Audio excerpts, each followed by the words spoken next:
People push me, I just got mad at me.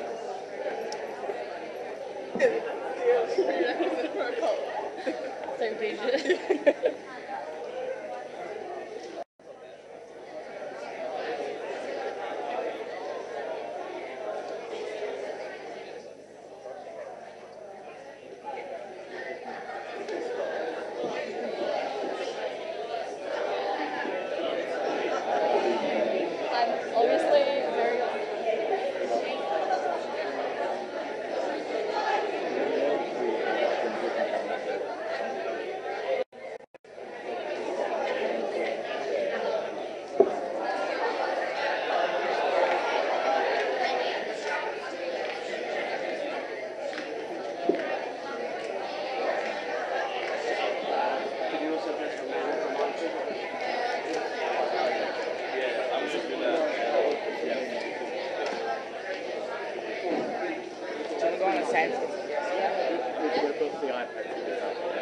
Okay, great. Yeah, thank you.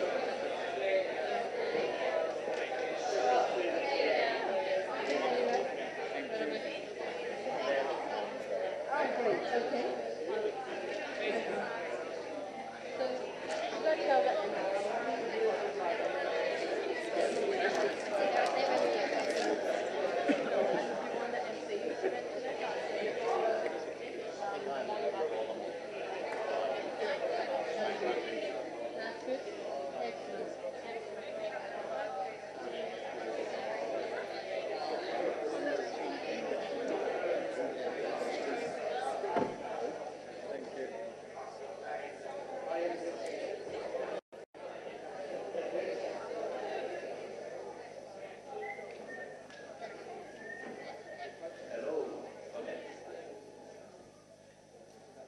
Good morning, Ryde Youth Conference 2017, and welcome to day 2.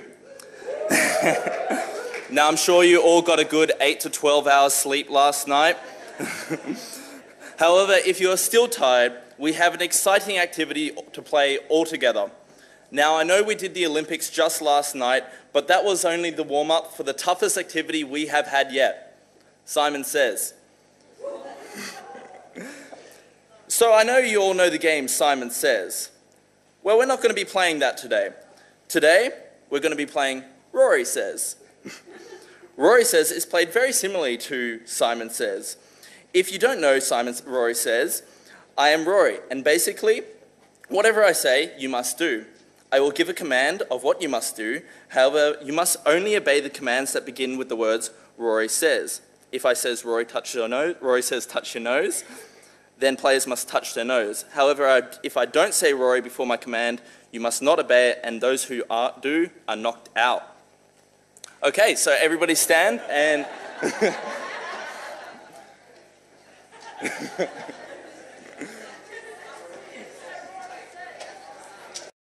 Do you guys want to spread out? Yeah.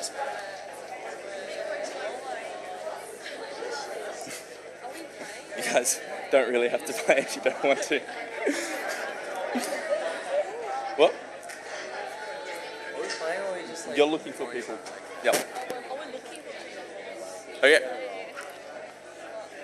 Rory says, stand up. Now.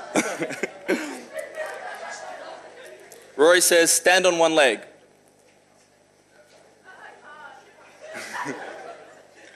Rory says, freeze. Rory says, reach for the sky.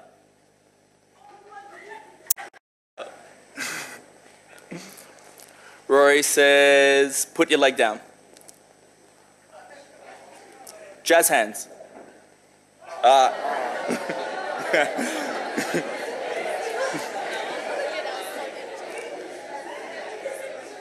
Rory says, put your arms down. Turn around. Rory says, turn around. No, just face that way.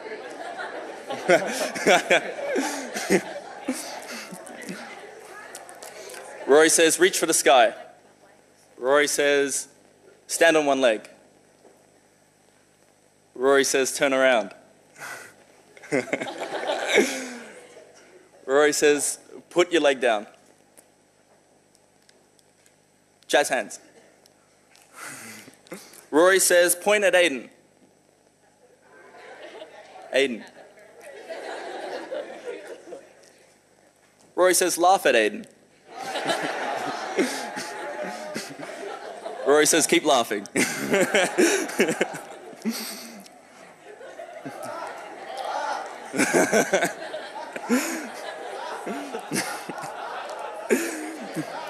Rory says, do jazz hands. Reach for the sky. You're up.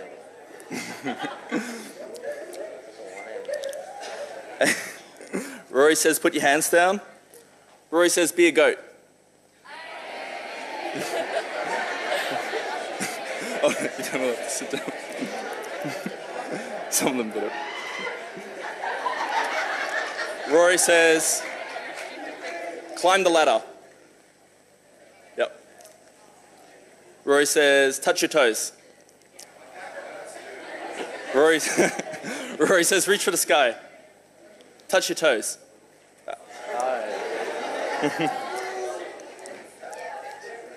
Rory says, say Rory, you're the best MC. Rory, you're the best MC. Stop. Okay, you guys are all professionals. Thank you for playing. You're all really good. That's the end of Rory Says.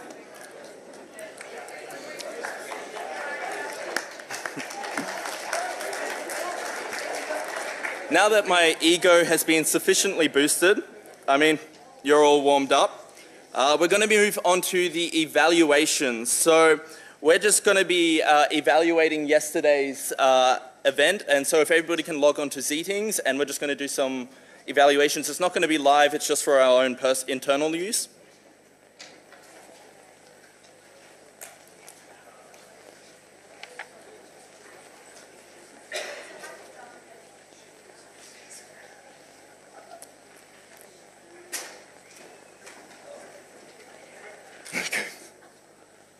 Okay, thank you. Yeah, we're just rating what we did yesterday.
Foundation from Tamworth, studying at Macquarie in our final year of Bachelor of Commerce, majoring in International Business and Entrepreneurship, chairman and co-founder of the Barua Foundation, a non-profit organisation looking to improve the literacy ability of Aboriginal and Torres Strait Islander children by working with remote Indigenous communities. Please welcome Jesse.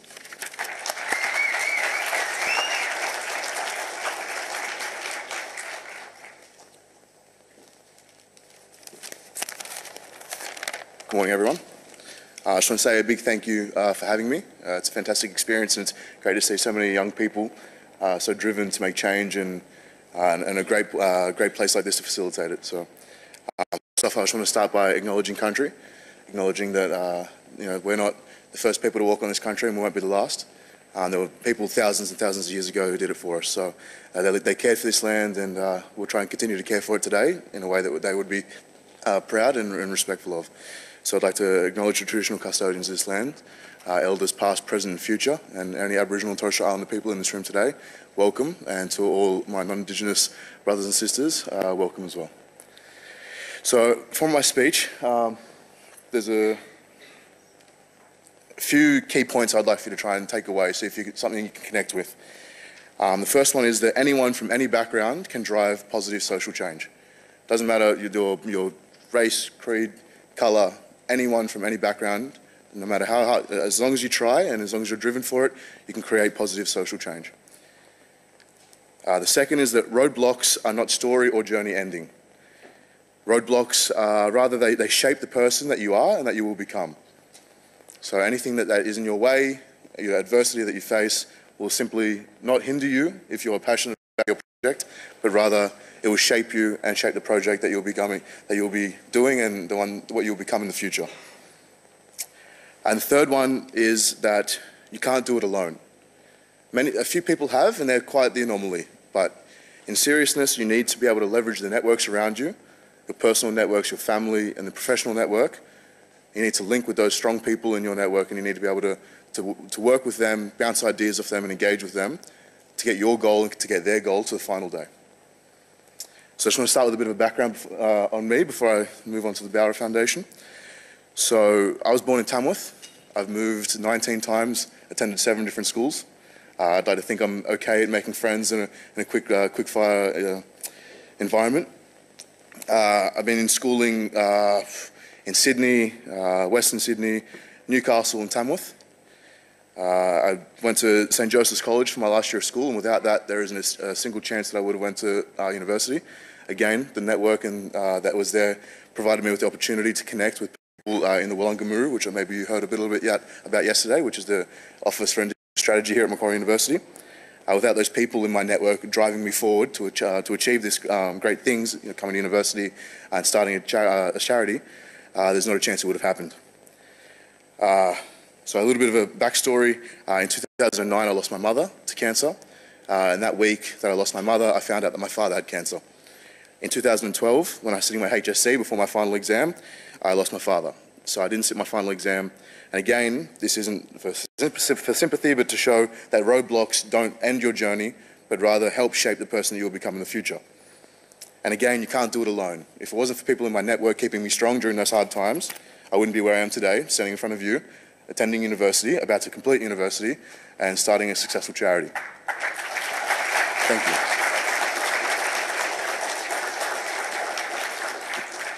So leveraging the people in my network, I was able to gain access to supplementary testing. I sat a stat test to come to university. I was successful in attaining a scholarship to live at Dunmore Lane College here on campus, something that's been life-changing for me. Without that opportunity, I'd be back in Tamworth, probably working a trade or something. Not that there's anything wrong with working a trade, but my life wouldn't have taken the chances and the journey that I'm on today. And here at university, I've had such a strong network and support that's led me to go back and give back to the community and the networks that have done so much for me. So that's where the Barua Foundation comes in. So I've wanted to do something to give back to the children, the adults and the communities that have helped me get to where I am today. So the Barua Foundation. So why do we start this? So the idea behind the Barua Foundation is to give back to young students who are out there in the bush and in inner city metropolitan areas to try and give them the best shot at life that they deserve. The way we've found to do this is to improve the literacy and reading and writing abilities within these students, something that's key when it comes to coming to university or just attaining entry-level positions and jobs in life. I co-founded Bauer Foundation with some beautiful like-minded people, again, leveraging my networks. I can't do it alone. And we've started this and we've been going since the beginning of 2015. We've engaged with four different schools and many more communities. We're currently working with in schools in Moree, Tumala, which is a very small mission just on the Queensland border, Boggabilla and Tinga. And we're also going to be working with in the future juvenile justice centres in Campbelltown and across New South Wales, and hopefully with cultural schools engaging students who are heavily disengaged from the education network as a result of entering juvenile justice or not having the strong support from home. So the reason that we do this is above here. So we know that Aboriginal and Torres Strait Islander students are underperforming in most metrics that we're testing here in Australia.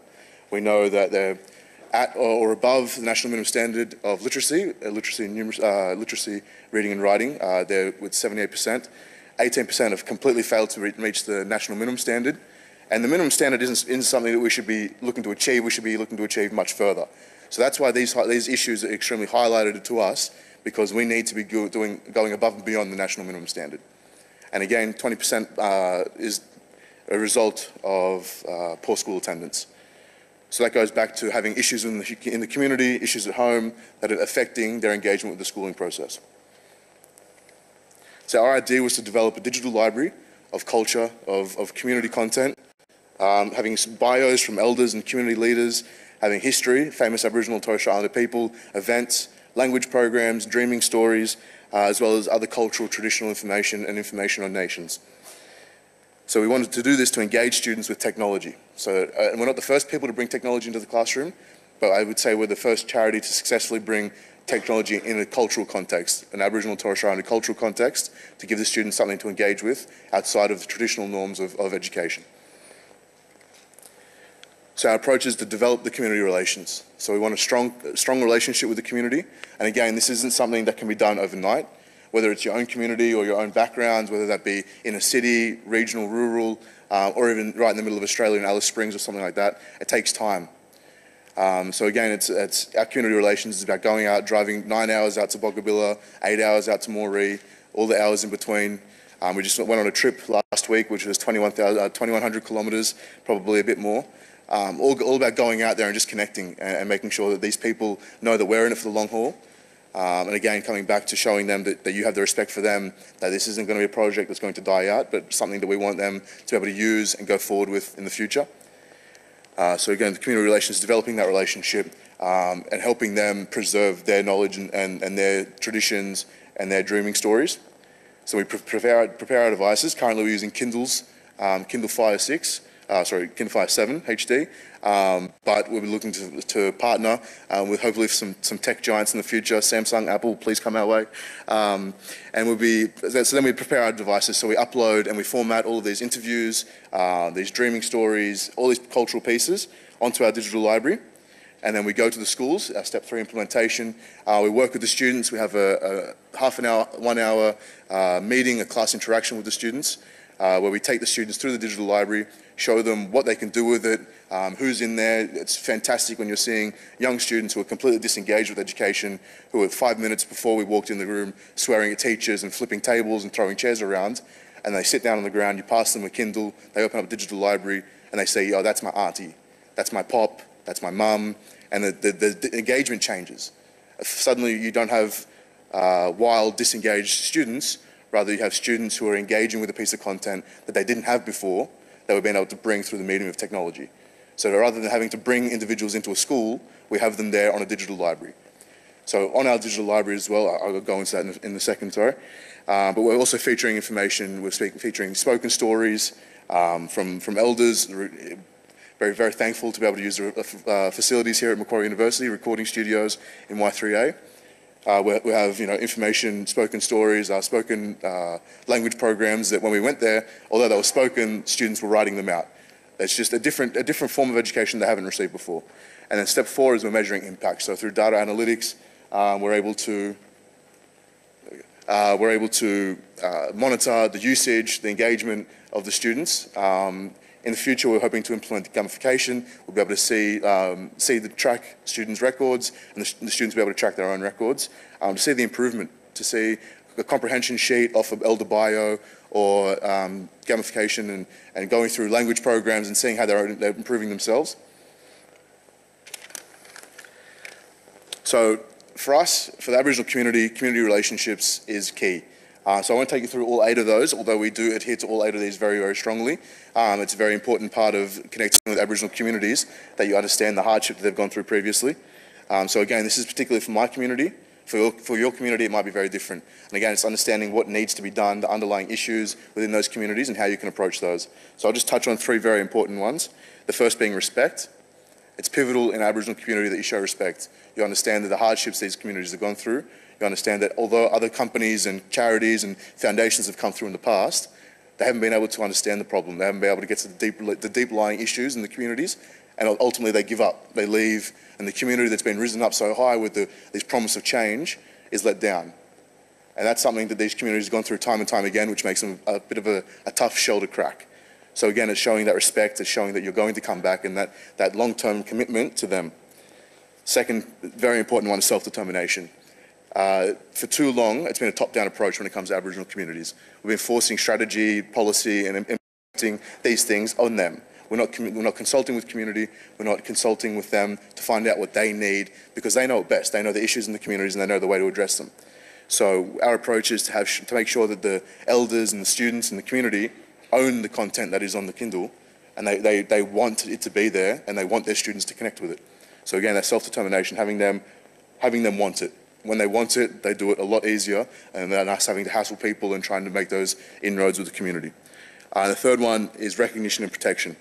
So that comes down to recognising that this content doesn't belong to us in our digital library, it's content that belongs to the community, and protecting that in the sense that any information that's shared and that is featured in our digital library is to be shared between Aboriginal and Torres Strait Islander and non-Aboriginal and Torres Strait Islander students, between adults and children. It's all information that's safe, culturally safe to be shared with everyone.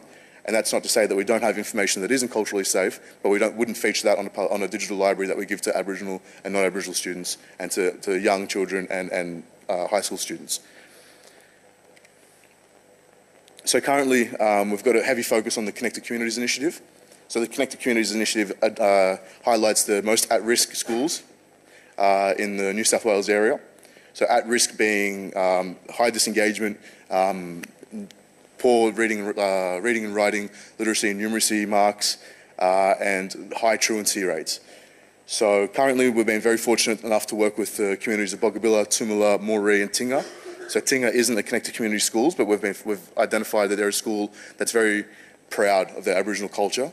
They celebrate it every day, whether that be through dance, culture classes, language classes, or dig lessons, weaving classes, or anything like that. It's a school that's very connected with culture, and a school that we heavily believe that we needed to work with. So other schools that we're looking to work with, Menindee, Burke, Brewarrina, Wilcannia, got a lot of driving to do, so fingers crossed those corporate partners come through. And so I just want to finish off with a bit of a story. So here we can see in the bottom left photo, we've got a drone. The students hadn't seen a digital camera, DSLR. I'm not the best cameraman here. They hadn't seen one before in their life.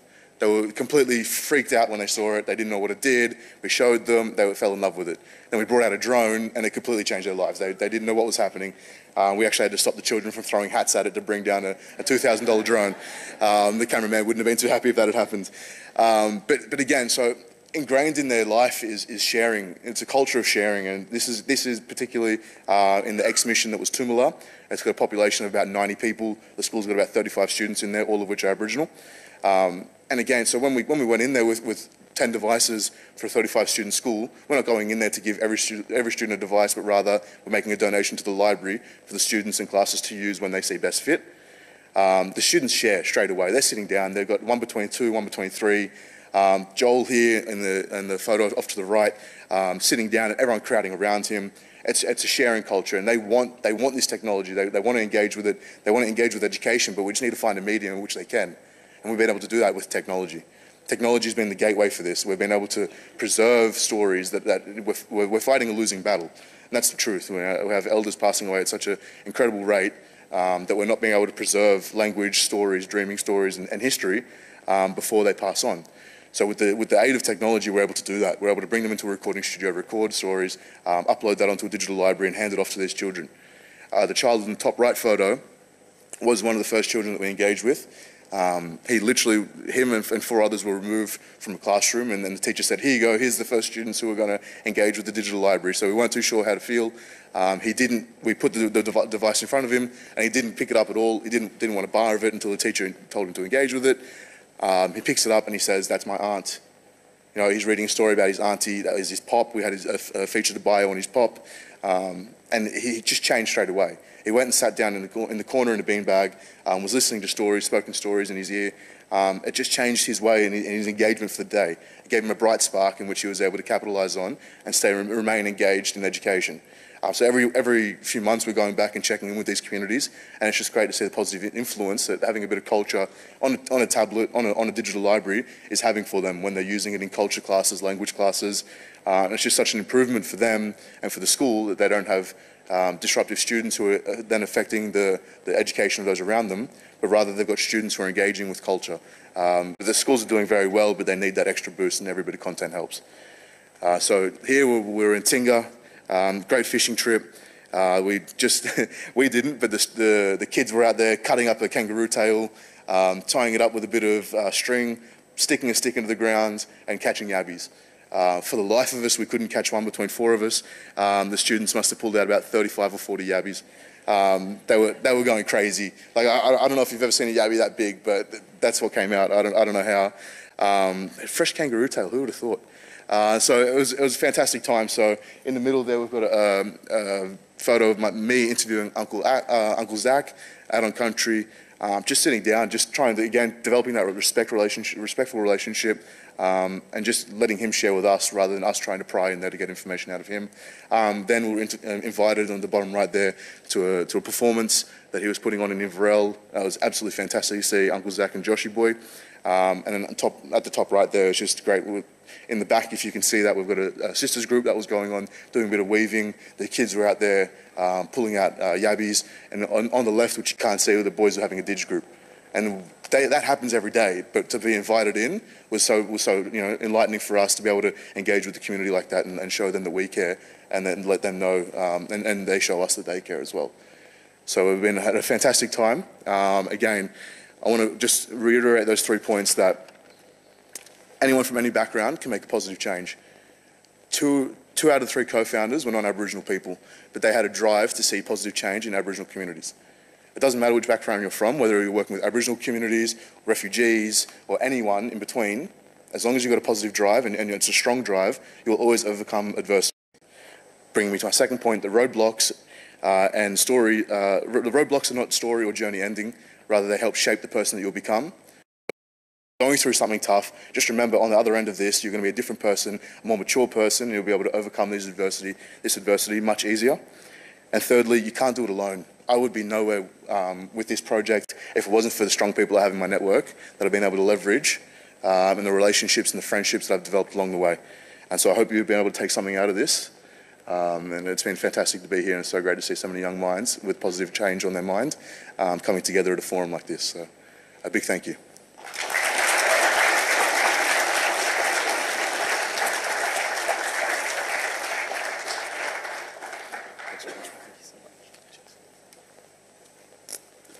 Thank you so much, Jesse, for such an inspiring presentation.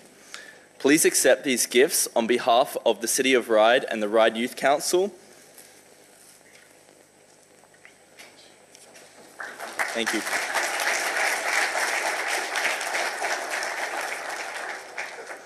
Our next presenter is Ray Johnston. Ray is a video game consumer technology, comic book and pop culture writer / television and radio presenter. She aims to present news and opinions in a way that can be appreciated by hardcore fans and newcomers alike. Please join me in welcoming Ray.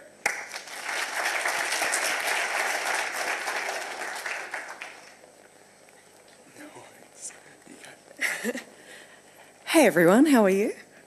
Thanks for having me here today.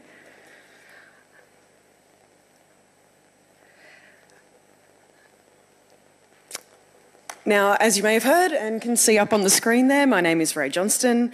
I'm a journalist. I'm a storyteller. I tell other people's stories, but today I'd like to talk to you about telling your stories, yourself, your way. I write for Gizmodo. I'm a television presenter for The Point on NITV and The Feed and Small Business Secrets on SBS. I also talk on Triple J and Radio National. I'm a podcast producer, I'm a cosplayer, I'm an event host, I'm an actor, I'm a voice artist. I do lots of different things, and that's important, and you'll find out why a little later on. But as I said, one of the best things I get to do is to help people tell their stories, their triumphs and their successes. And before the rise of social media, storytelling on a broad scale was a little bit restricted. You could still write or speak or make a video, but there were gatekeepers. There were people telling you if your stories were worthy, if you were important enough to be telling them. But that is all gone now, and thanks to technology, there are many, many ways for our stories to be heard.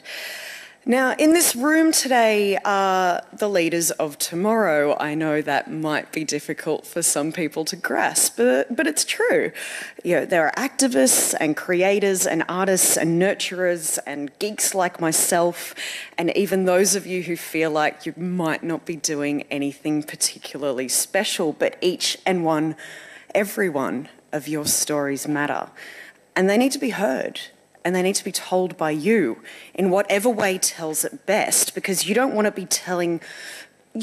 to be told for you. I've seen so much of this happen, and I'm so passionate about this. But I get it. I prepare to get up here today and talk to you all, and I think to myself, why would anyone want to hear from me? My story isn't good enough. It's not that different from anyone else in the room. It's not that interesting. My head's on the telly a bit, but that doesn't make me better than anyone else here today. And it doesn't make me any more worthy of having my story heard. And it's at times like that that I realise that I'm starting to think like everyone else does, and that maybe by telling my story, I'll help others do the same. You see, I was watching an interview that we showed on both The Point and The Feed, actually, with Carly Noon. She's an Aboriginal woman, a Kamilaroi woman.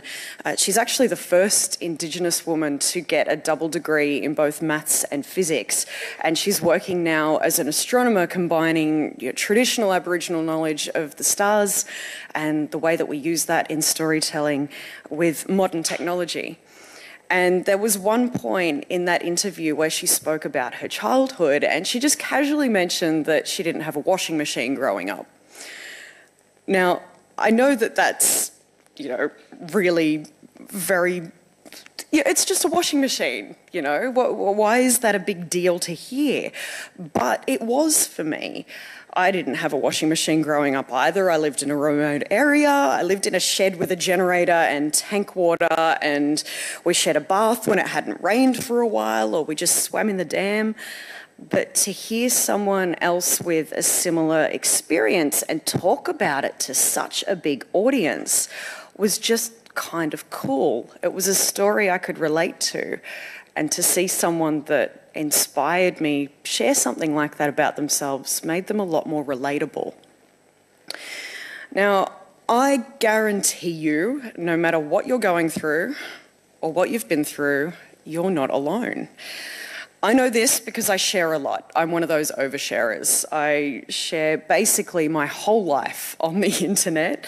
It took me a while to get to that point. It gets easier every single time I open another door, and it's really scary to do, being vulnerable. But what you get back is worth it. By sharing, you're not only helping others, it helps you regain control over those events in your life. And as I said, a lot of my life is spent on the internet, on social media. It sounds really bad, but it's where my friends live. Without it, I wouldn't have been able to connect with so many family and friends. And I've been on there long enough now to have been involved in some events that have gone proper viral. like big time viral. And from that, I had a bunch of people find me that didn't know who I was, didn't know what I stood for, didn't know who I was as a person. And I had to work out a way to really quickly explain to them that I am real. Because one of the dangers of sharing things on the internet is people don't see you as a real person. So I decided to share with them this story that I'm going to share with you today. Now, like my mum before me, I was a teenage mum. I was a single teenage mum though. I was an Aboriginal single teenage mum.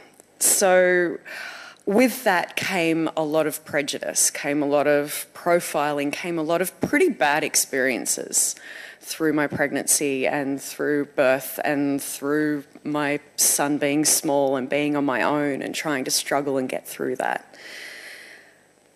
After my son was born, I was routinely told by everyone that I came across that I'd ruined my life. 100% ruined my life. None of my dreams mattered anymore. I was never going to amount to anything. Now, this was 16 years ago. I was living in a retirement village because a retirement village was the only place I could afford to live. I was surviving on $5 a week after rent, food, electricity, and putting enough petrol in my old battered car to get to the shops and back every fortnight. And one day I looked at my son and I said to myself, if I'm going to tell this child, honestly, that he can grow up to be whatever he wants to be in this world, and this is exactly what I'm planning on telling him, then it's up to me to show him that that's possible. So my mantra is never hope harder than you work, and it works really, really well for me. It took me over 10 years, but I did it. I worked in pet shops cleaning up dog poo, I made coffees, I delivered papers, sometimes all at once, sometimes working 4 or 5 jobs at once. I did whatever I needed to do to survive and to give my boy a home and to show him the value of hard work.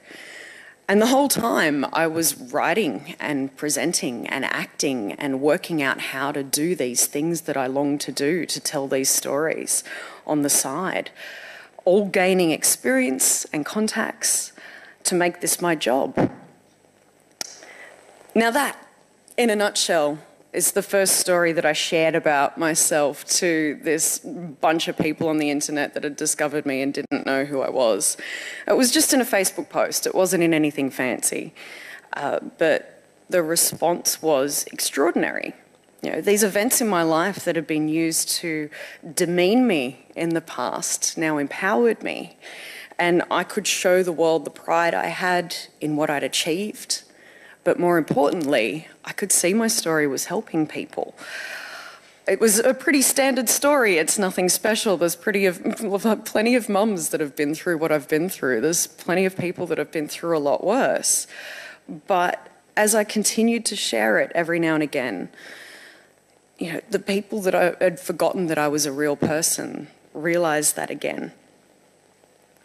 So I do share it every now and again. But it made me realise the value of sharing our stories, basically. And sometimes the harder they are to share, the more they can help people. So that's just one little example about me and why I'm so passionate about this oversharing thing that people might criticise. But I want to talk to you about why you should tell your story. Now, there's this narrative that exists in the media and always will until we rise up about young people. There's a lack of representation. There's a lack of diverse voices. There's a lack of stories being told by the people that they're about. And we have the power to change that narrative because we are the drivers of change. Now, you need to take in the stories around you and watch how they change people. You know, do they give you hope, determination, peace? Do they make you angry? Do they leave a path for others to follow? And there's more than one way to tell a story. I've spoken a lot about social media, but if Twitter, Facebook, Instagram isn't your thing, there are other options. You can record a podcast with your phone right now and upload it to iTunes and no one can stop you. And plenty of people do that. There's a lot of podcasts out there. But you have a voice that's underrepresented and people want to hear it. I get people contacting me all the time wanting to hear stories like yours and voices like yours. Now, if you love writing, you can start a blog or just keep a paper journal. That's something that I've done every day since I was 5.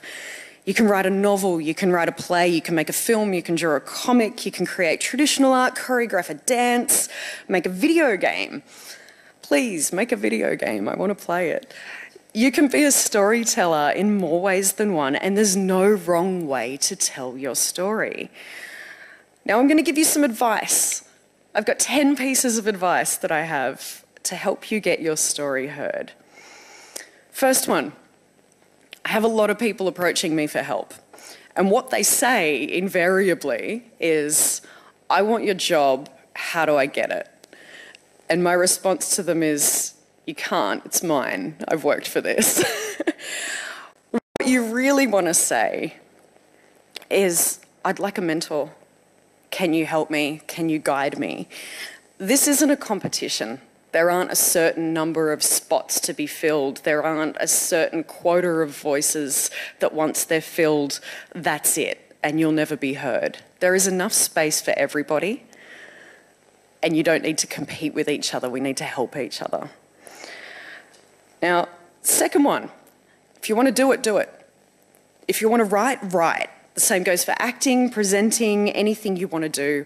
There are ways to practice the skills involved in what you want to do for free.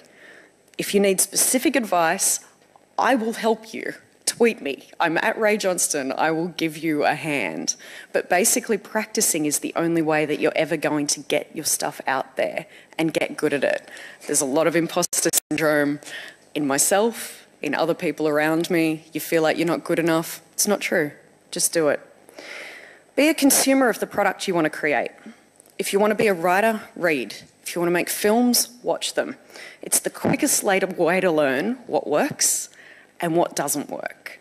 And it's so important, and you learn so much from other people's work. Have a favourite. Find a favourite of whatever it is you want to do. And just stalk them politely, not scarily.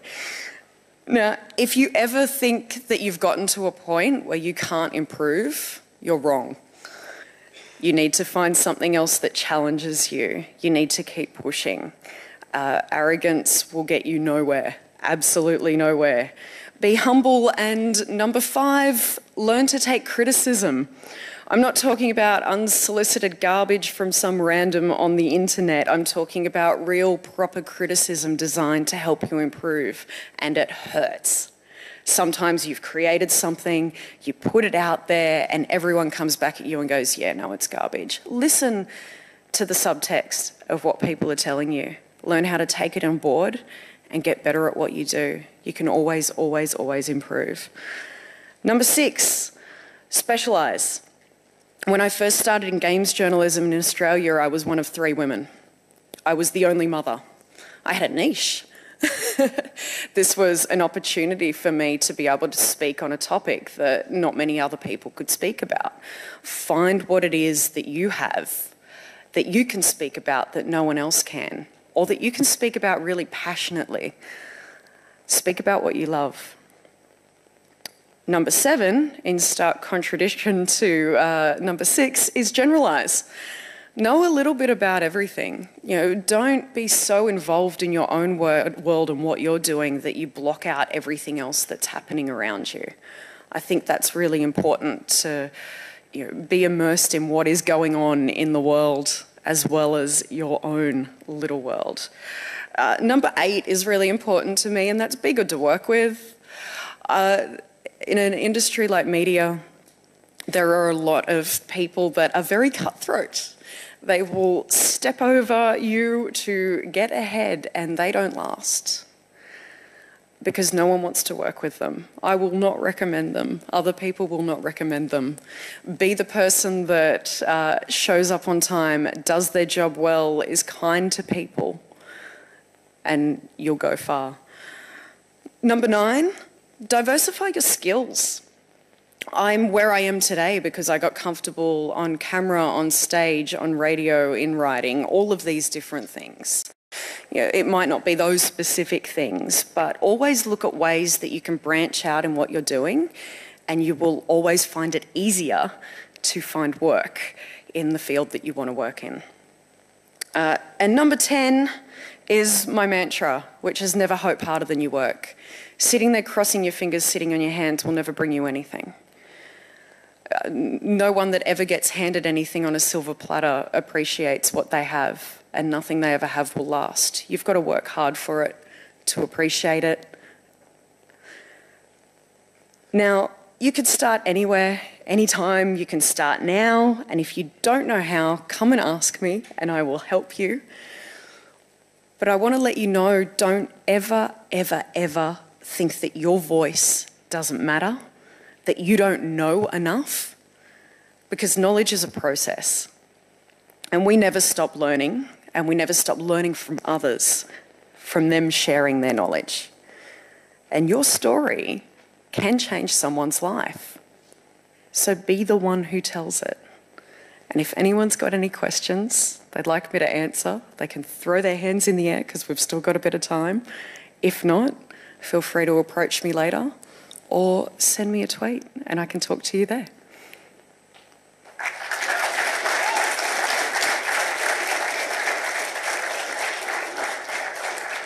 Has anyone got any questions? It's okay to be shy. It's also okay to ask me something.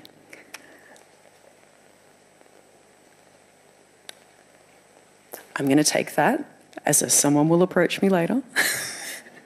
Thank you very much, everyone. I appreciate it.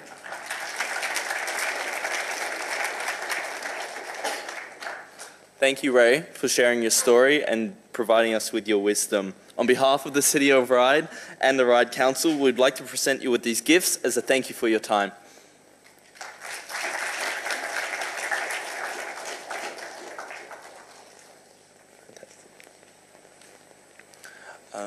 Does Ryde, you fit in here?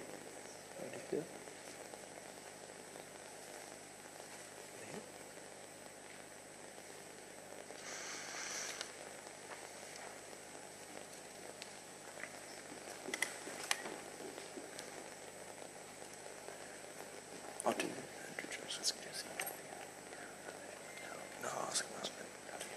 Is the Ryde refilling it? Okay, I'll ask Andrew.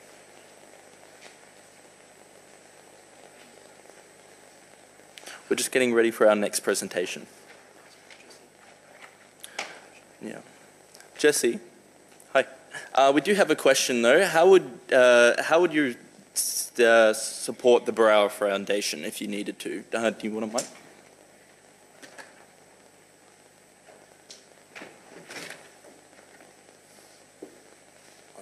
Thanks for asking. You can always reach out to us in any way, social media, Facebook, Instagram, on our website, bowerfoundation.org. We're always looking for help, whether it be volunteers for fundraisers or going out on country on trips. I know there was someone in this room who was very, very keen to come out and do a bit of filming with us, and we really apologise. We would have loved to have organised that a bit earlier, but unfortunately the trip was kind of shaky. But we're always looking for people to help in any capacity. So if you are wanting to help or to reach out, just look at the website, send us an email, reach out on Facebook or Instagram. We're always looking for help in any way. I was just about to post up some links on the Zeetings, so keep your eye out for those, and yeah, please reach out. Thank you. Thank you. Introduce Suzanne, who's the artistic director. Yep.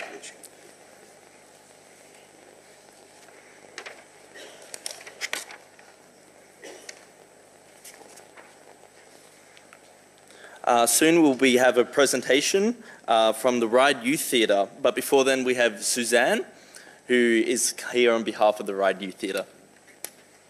Hello, I don't need a microphone, I'm kind of loud professionally. Often, a lot.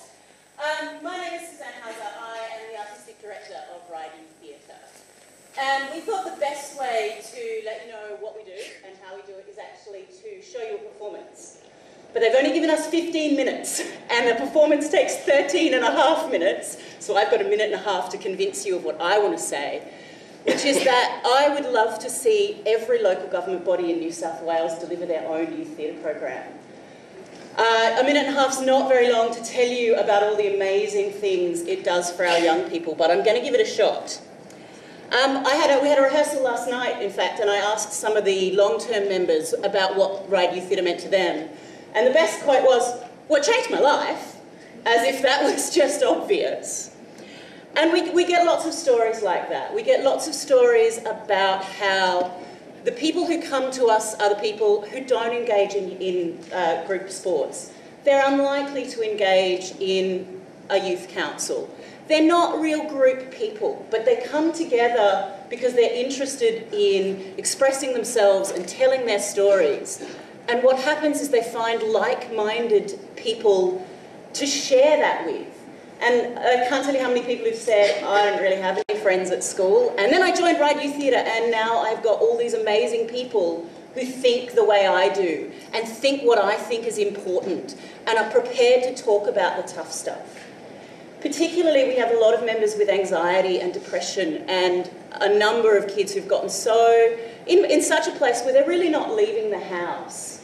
One of our long-term members has said to us, look, when I joined, I wasn't getting out of bed. All I did all day was lie and stare at my ceiling because that's all I could manage.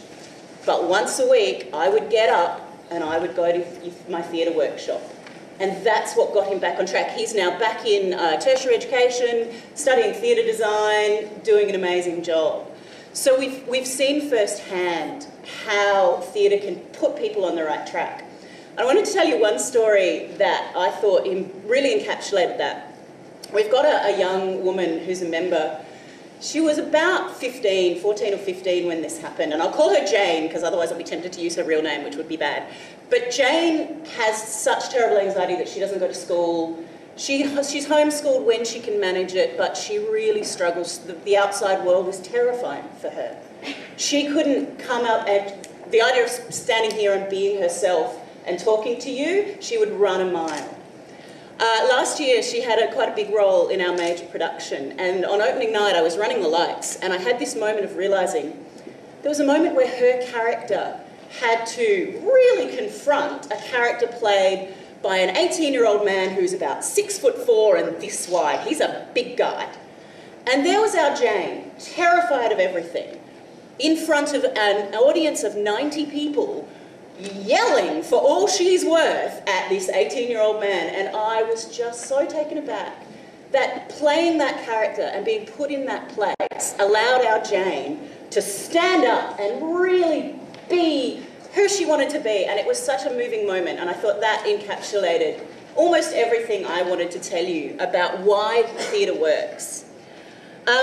What is it about theatre that particularly, rather than other projects?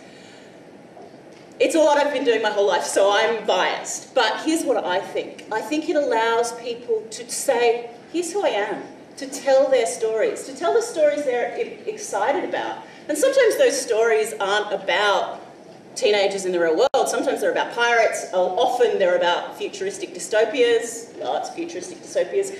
But they're always about what we care about and what we want to change and what we want to do in the world. Theatre only works if every single member shows up and does their job, and if anybody lets the team down, it's a disaster. And that's what really brings that sense of camaraderie. And it brings people together, both in the act of creation, brings that whole group together, and then the act of performance. Unlike a movie, which can be seen at any time and can be watched individually, theatre brings together an audience to share in the moment with those people. And so it brings people together in a way that I don't think there's anything else that does. But I told you I'm biased, it's what I've done with my life. One caveat, it only works if you do it seriously. In my experience, all of the social benefits that can come from a theatre program only work if that's not what you're concentrating on. They only work if you are setting out to make the best theatre that you are capable of making. and the rest of it comes together from there. I actually have to run right off because I've got a rehearsal. We've got a work in progress right at the moment, which opens on October 6th. And if you look at our Facebook page and you're in Sydney, October 6th, the work is called Post-Human. And one of the people you're about to meet actually wrote one of the, it's two long one-act plays, and one of the guys who's about to perform for you co-wrote one of them, which is fantastic. So if you do have any questions for me, Ryde Youth Theatre's Facebook page is a great place to come, or our wonderful Mike is actually my boss, so he can always put you in touch with me. But I'm quite serious. If you go back to your local council and you're looking for a way to engage young people, I promise you, this one can't be beat, and it's, as these things go, really great value for money. So I don't know if I've taken up my minute and a half, I've probably taken up way more. I will get off and let you see what we can do. So this is a short play called Real. It was written by a young woman named Bocky Robertson. It's performed by Louis Regan and Cooper Ware, and it was part of a production of short plays we did earlier this year called You're Such a Lovely Audience. I will get out of their way.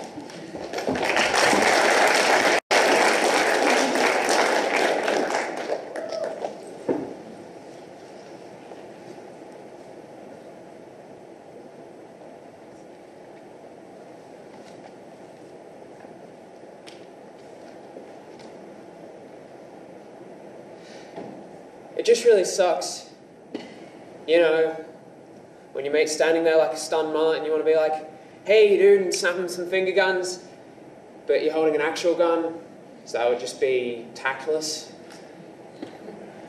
I don't know, it's not the suckiest thing to happen to me today, but it's pretty close. And I've got all this blood on my hands, but these are my good jeans, so I can't really clean them, you know, which means I've got blood drying under my fingernails and on the gun, and all I can think is, why me? Because, like, I've got enough shit to be dealing with right now. I do not need blood and guns and cops and Felix just standing there staring at me. Part of me wants to come straight out and tell him, but then the rest of me turns out to be a massive coward, so I don't. So, this is awkward. Like, I don't think Billy's here to kill me, but he's definitely killed someone. And now he's standing in my front yard, and I don't know what the protocol is. Should I invite him in? Should I call the cops? Well, I mean, obviously I should. My dad's a cop, and he'd definitely want me to be doing that right about now. But maybe he hasn't killed anyone. Like I want to tell him. That's the whole reason I came over here, but, you know, telling him's going to wreck his entire life, so that's where I'm at. What if he has killed someone, though? Like, okay, so you know those mates who you'll invite over to your parties, but if they get pissed, you'll call them an Uber instead of letting them crash at yours? Billy's like that. We sat together in bio because it was a small class and we didn't really know anyone else. But honestly, I thought I'd never see him again after graduation. But here he is, with a gun. I had a bit of difficulty finding his place because I've only ever been here once for a party before his mum moved out. And finding her place was easy because it's not far from mine, and I know the address because Felix's party's there now that his dad's kind of let this place go to shit. But yeah, I still feel like it might have been better if I'd gotten lost. Silence is getting pretty awkward. And I mean, he hasn't tried to shoot me yet, so I clear my throat and then I'm like, hey, is that a real gun? Yep. Real blood? I want to say yes, but suddenly it's like someone's rammed a handful of broken glass down my throat, and I'm trying not to cry, and all I can do is nod. Holy shit. Except, here's the thing about Billy. So one time, back in like term 2 or something, a bunch of the guys wanted to get fish and chips after school, but it ended up just being me and Billy with way too many potato scallops and this massive bottle of Sprite. We didn't want to waste them, so we went screw it, and we went down to the river, and we sat on the pier, and I don't know, we kind of talked about shit.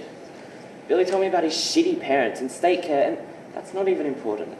What's important is that it kind of explained why. Don't get me wrong, Billy's a really great guy. Sometimes he tells these massive lies. just so people think he's cool or interesting or whatever. And he's good at it too, so he gets away with it. Stuff like his uncle's in the special ops, or someone on the train had a heart attack and he was the only one who knew CPR, so ended up saving their life. Stuff like that. So, you know, just because he says it's a real gun with real blood doesn't actually mean anything, right? Oh my God, Billy, just tell him, just say it! I guess it would have been cool to do that again. But we never talked about the whole shitty parents group home thing again after that. But what if this is, you know, related? I definitely still hope he's lying, but, you know, whose blood? I asked, kind of testing him, just in case. I have made some dumb decisions in my life, but thinking I could have this conversation is hands down the worst. The look on his face. Billy, whose blood? I guess this is it then. You should sit down, mate. Holy shit. He's not kidding. He's full on killed someone, right? Oh my God. Felix, I mean it, you should sit down. Did you kill someone? No, but Just what? Is someone dead or not? Felix, just sit down. You have. You've killed someone. No, I haven't. Bullshit, Billy. I didn't kill anyone. But is someone dead? Felix, just sit down. Why won't you tell me if I anyone's just want you dead? to sit down first. Oh my God, you've really killed someone. I haven't. Your hands, the gun. Felix! Just tell me what the hell's going on.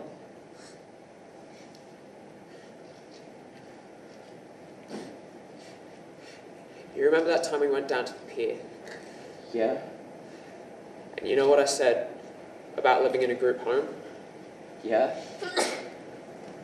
Well, you're meant to move out when you're 18, but if you're still doing your HSC, they let you stay, so I got a bit of extra time. But now that we've graduated, they need my spot for some other kid. Okay. So I kind of moved out today. And like, yeah, I know they're not really my family, but it's still kind of sad to have to leave, you know? Like, there was this one kid there, Nikki, and she was crying, even though I told her I'd visit. I don't know, I was just feeling really shitty, and you're the only person I've ever talked to about the whole thing, and I know we're not really friends. I don't know, I thought we could go and get fish and chips again, or something. Whatever. Billy, just tell me who you've killed. I haven't... just... wait. No, dude, hurry up. Okay. I was going to message you, but my phone died, and so I thought I'd just show up.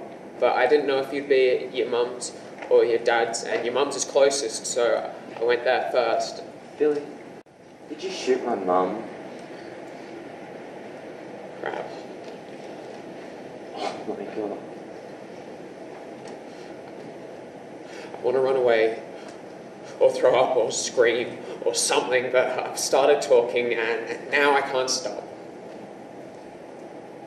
I got there.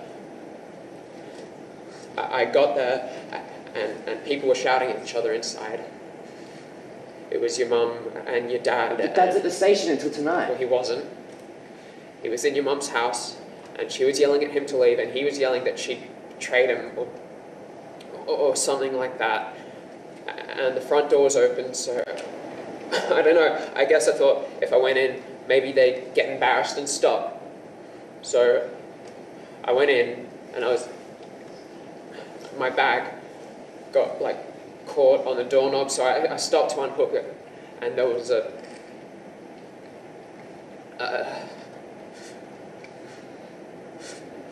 from in the lounge room, and your mum started screaming, like screaming so loud, and I couldn't move. Like, I couldn't make myself move. And then there was another gunshot. Stop. And another one. And I could move again. And I went into the lounge room. And your mum was on the floor. And your dad was standing there in his uniform, and he just looked at me, and he was looking at your mum, and he started crying, and he was like, I didn't mean to. Stop.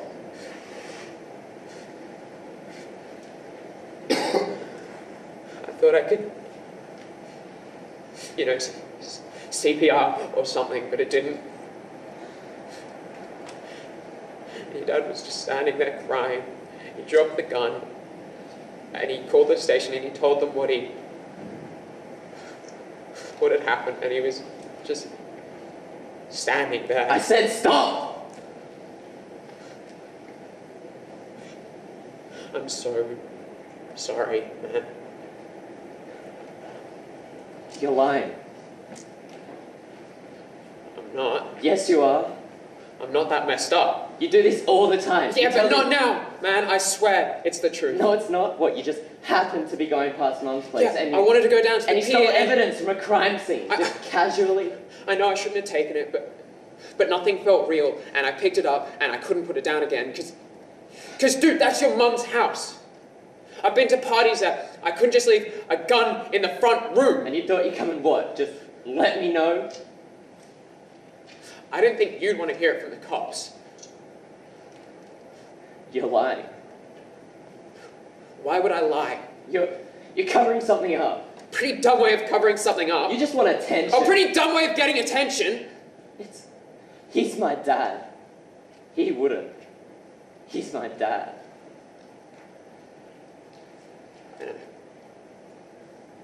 I know. But I swear, it's the truth.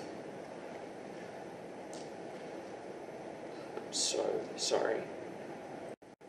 Yeah. I'm not.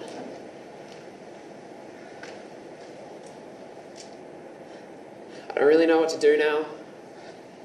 The front yard's just concrete and a bench and some dead flowers. But there's a bucket under the outside tap to catch the drips. And I don't want to bring the gun any closer to Felix than it already is, but it's better than doing nothing.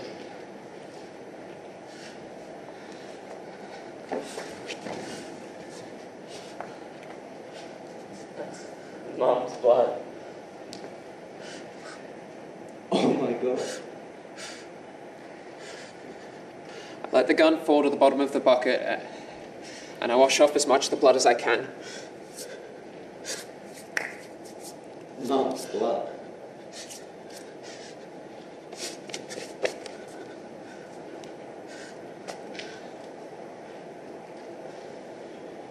Nothing's going to make this any better, but I have to do something. Felix,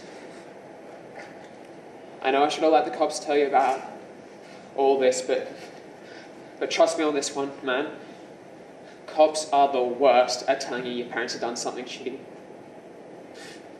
So are social workers, so are chaplains, so is everybody. Including me, probably, but I don't really have a but. I guess I thought... I guess I thought we're kind of in the same boat now. Sort of. Not really, but sort of. So I thought maybe me telling you would be better. I'm sorry. It's okay. Thanks. Sirens have started a couple blocks away. I mean, there's a chance they're not coming for us, but, you know, they probably are. Do you want me to stay? Is that a yes? Okay, I'm gonna stay. Sirens are getting closer. I don't know why they have their sirens on. Maybe Felix's dad made a run for it after all. Maybe someone told them I took the gun and they're panicking. Maybe they're just doing it for the drama. You know, most of the cops I've met are really in it for the drama. Like, once I was Billy. talking to... Yeah. Do you still want to go get fish and chips? What about the cops? They can... I just want... later. Yeah. Totally. Let's go fish and chips. Do you want to go down to the pier again? Okay. Cool. Cool.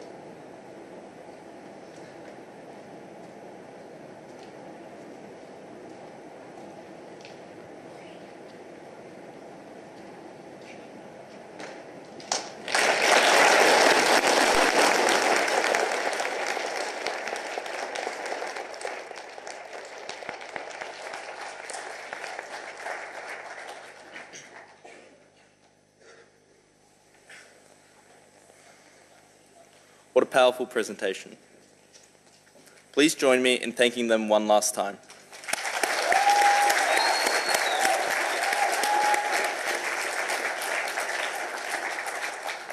Our final speaker here today, before morning tea, is Andrew Johnson. Andrew was appointed his current role of the Advocate for Children and Young People in January 2015. With more than 20 years of national and international experience working with senior leadership positions in NGOs, Andrew will be providing a sneak peek of Our Local, a digital portal for finding local communities, activities, services and events.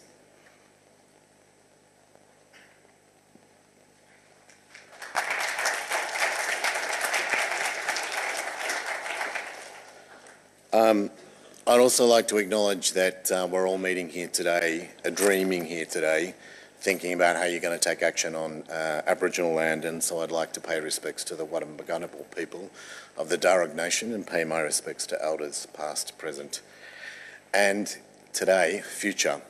That was a pretty difficult act to follow, including the people who have spoken this morning. So just a little bit about who ACYP is. We work with government and non-government organisations to improve the safety, welfare and wellbeing of 2.3 million children and young people in New South Wales, and it's important for you to remind yourselves is when you're thinking about that people aren't listening, that you're part of one of an enormous group of people in your state. So 2.4 million citizens is a lot of weight. So just what we do, so what's different about us is that we're an independent agency, so we report into Parliament. So our job is to ensure that your voices are being heard in the policy-making process. One of the things that's not understood very well about our office is each time government has to create a new law, is thinking about a new policy, it gets sent to us, and our job is, and we have to do it in confidence, because that's how the process works, that we have to give them advice. Do we think it's a good thing, a bad thing, a neutral thing for children and young people? The other thing that we have to do is give priority for disadvantaged young people, or as young people would rather say, or anyone would rather say, is people doing it tough. And we'll talk about it later on, but we'll also facilitate the running of the Youth Advisory Council for the state. One of the big changes for us was that we had to produce a strategic plan for children and young people. And that's the first time that's happened to involve every single government agency in a state. But what was different about what we were doing was that we went out, and some of you were part of that process, I can see and remember your faces, is 4,000 young people shaped the themes and directions of the plan. So what's important to us is when we're giving advice to government, which we have to actually on a daily basis, or when we're out talking to NGOs or government agencies, we do so based on the fact that we've been out listening to you. So with the plan, we heard back from 4,000 young people, and since that time, we've heard back from over 8,000 young people. So I've been pretty lucky. The team that I work with is pretty lucky that we've been able to sit down and listen to you on a weekly basis. And what we do is do an open line of inquiry, which means that we don't come in and say this is what we want young people to think or say. We actually ask open-ended questions, and then you give us the answers, and then we take that back to people making decisions. And when government agencies come to us and they say we want to go out and hear what young people have got to say, unless they're prepared to change their minds, unless they're prepared to amend the policy, then we don't do the consultation. So it's very important to us is that when we're out speaking to you, but more importantly, listening to you, we make sure that when we take that information back, it's actually listened to and acted upon. And so in one of the workshops this afternoon, we'll be working with you on bullying and the sharing of non-consensual intimate images, and that feedback will go straight back into the police and the Attorney General and to the Department of Education, who's furthering their bullying strategy and policy. We do lots of reports. We go out and talk to particularly kids who are doing it tough, so you can see that all. You can just search ACYP. The engagement issues, so I've talked about the New South Wales Advisory Council. We run events speak for yourselves an ideation where we've brought young people from across the state, some of which I can see in the audience were there. CYPI, if we don't get a chance, what we're doing is training up young people to go in and investigate services that the government funds. And so you'll be provided training, but you then get to give your view about whether the service is child and youth friendly. And are they respecting children and young people? What was Jessie talked about when we first listened to the 4,000 young people across the state, respect was the number one issue for children everywhere, Aboriginal or non-Aboriginal.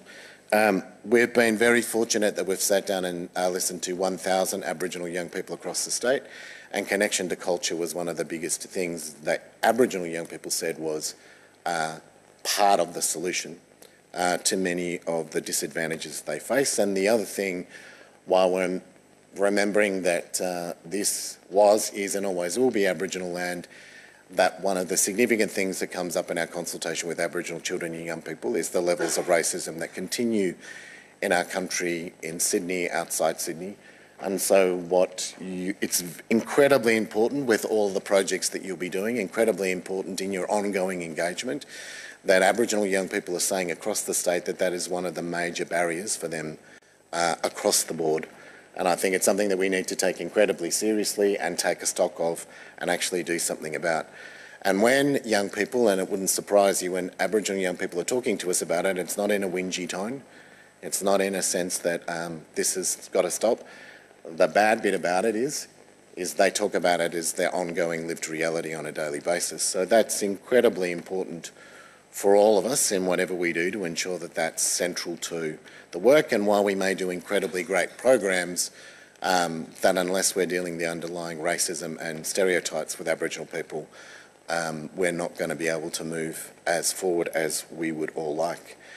But with the plan that was actually directed by you, what was interesting to us is I thought, well, you've come up with 6 themes. If we get 2 or 3 themes up, then maybe we've done an okay job. The nice thing to hear, and you don't often hear nice things about government bureaucracies, is that each of those 6 themes were kept. So every single department, whether it was planning, Treasury, Department of Education, said if this is what young people have said, this is what we need to respond to. So rather than me tell you about it, I'll play a short video. A 3-year whole-of-government strategic plan for children and young people. This kick-started an elaborate and collaborative process where Andrew Johnson, the newly appointed advocate for children and young people, listened to more than 4,000 children and young people from diverse backgrounds and life experiences from all corners of New South Wales, so that they themselves set the themes and directions of the plan. We'd like to be treated without such low expectations. We want to be treated with respect. We would like to be treated fairly. We would like to have a lot of honesty come towards us. In collaboration with local and state government departments, including an interdepartmental advisory group, non-government organisations and civil society who work with, by and on behalf of children and young people on a daily basis. The plan integrates with the Premier's priorities and enacts its goals of tackling childhood obesity, improving education results, reducing youth homelessness, creating jobs, improving service levels in hospitals, reducing domestic violence and improving government services, to name a few. All of this collaborative work led the plan to be focused on 6 key areas. They are safe, connect, respect, opportunity, well-being, and voice. The guiding principles will help focus the activity that will be subject to monitoring, evaluation, and learning. Children and young people survey pools and polling will be set up so that the plan's progress can be discussed and assessed by children and young people themselves. There will be mid-plan and end-of-plan reports, regular regional meetings, forums and conferences, plus guides and checklists to support the learning and collation of research. That's the plan. So one of the big things that came out in the plan really early on was that a lot of young people said they wanted more activities to do, that they didn't know where they were, that activities were okay at school, but they wanted more access to things outside school hours, but they didn't know where to start. The other really big thing that came through in the plan was that young people, whether you were doing it tough or whether you're doing it not so tough, that life skills was a really big thing that young people were requesting. So while we were hearing from all of you, we started 2 of those projects. So hopefully we'll be able to come back to you soon about working with other government departments based on your interaction, based on your feedback about a life skills program. But one of the big things was, how do we get information to you on a localised level? So the 4,000 young people said that that was one of the big takeaways, that if you could do anything, this is what you wanted the government to do, and telling us to tell the government to do it. So connected to local communities, access to sports facilities, access to information. We heard from Suzanne about the amazing opportunity here at Ryde, but where would you hear about Ryde? A lot of young people were telling us that they tried one local activity, but it wasn't for them, but they didn't know where else to go to. And the other thing particularly, that I'm assuming there's lots of people who live outside Sydney. Yeah. So what's really important to us is that 40% of the population of the 2.3 million young people, 40%, live outside Sydney. So when we get feedback from children and young people, at least 40% of the young people we speak to are from regional New South Wales. And while this is equally felt in Sydney, it was very much felt in regional New South Wales about where can you find out what's going on? What are the different kinds of things I can engage with in the community? So we were doing a lot of background and research, but this is all questions that are asked. So this is a poll of 1,000 young people in New South Wales, aged 12 to 24. So where were you getting your information? It was on mobile platforms. So you can see there it was 89%. You can see social media. Interestingly, 81% of you say that you're almost continuously or 2 times a day. Does that sound about right? Yeah. And where do you get information about activities? So it was Facebook, YouTube, Instagram, Snapchat.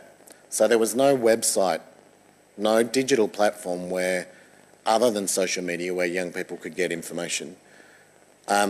This was a little interesting around where do young people get news about the world. So more young people were getting news about the world from social media and about local community than it was more in line with listening to your friends, family and TV. So where you're looking for news about the world and where you're looking for news about your local community was a little different. Community participation, so around 50%, young people said they wanted more things to do. So of the 2.4 million, you can do the maths pretty quickly. That's well over 1 million young people are saying that they want more activities to be available to them. And community are groups that young people feel connected to. So once again, in terms of getting this up and running, it was very important to base it on what was the information that young people were giving back to us. Spare time, I think you'll all, once again, 1,000 young people are saying that the biggest impediment was actually that you're incredibly busy. And certainly for people in councils and youth groups understand that very much. But this was the really important thing. When we were going out and asking children and young people around what information you wanted, and we heard a little bit of it through the speeches this morning about what were volunteering activities, what were sports activities, what were actually events that were running on, what were theatre groups that were available to children and young people. So that's what they were telling us face to face. And then we did a poll of 1,000 young people. That's what came back through. And then what are you looking for in public spaces? So what are the kind of things you're going out and looking for? This is the list that you came up with, which was events, sports and rec, creative arts, services, volunteer, education and opportunities. There's been lots of really great work done at the local council level, whether that's local council themselves or even more importantly, I think some of you here represent councils that you're doing it at your local level. But once again, rather than me prattle on, we'll give you a short video about how we hope it works. Engaging young people in community events. We need more community events. More activities for young people to participate in. We could get the community coming in together. We should have more volunteering work for youth. We need more buses and more local activities. We need more activities. More activities for the whole community. We need more opportunities to open doors to our future.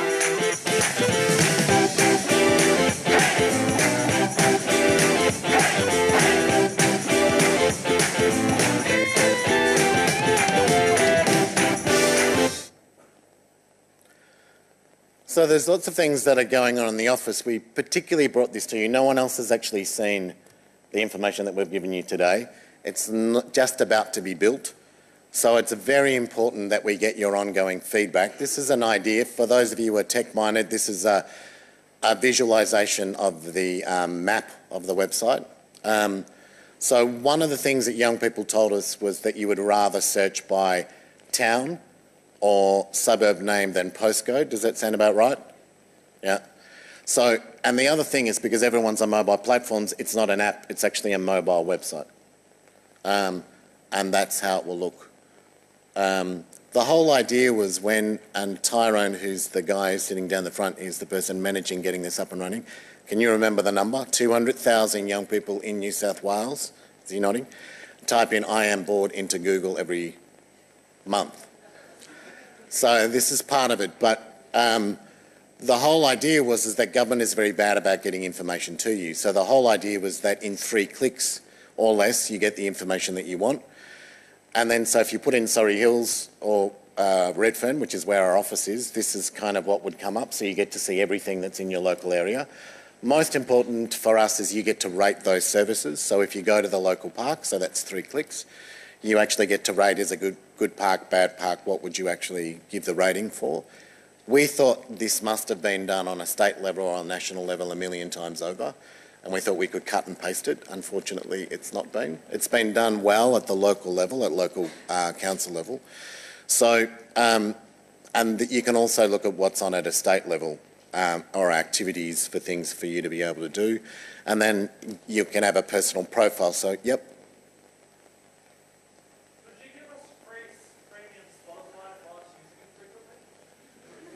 Spotify can't help with. One of the things we are looking for is working with the telcos around making sure that this website is free so that it doesn't use your data. But what's really important... I don't know why that got a clap, or is there a... No. So we're trialling this in... Anyone here from around Tamworth? Okay.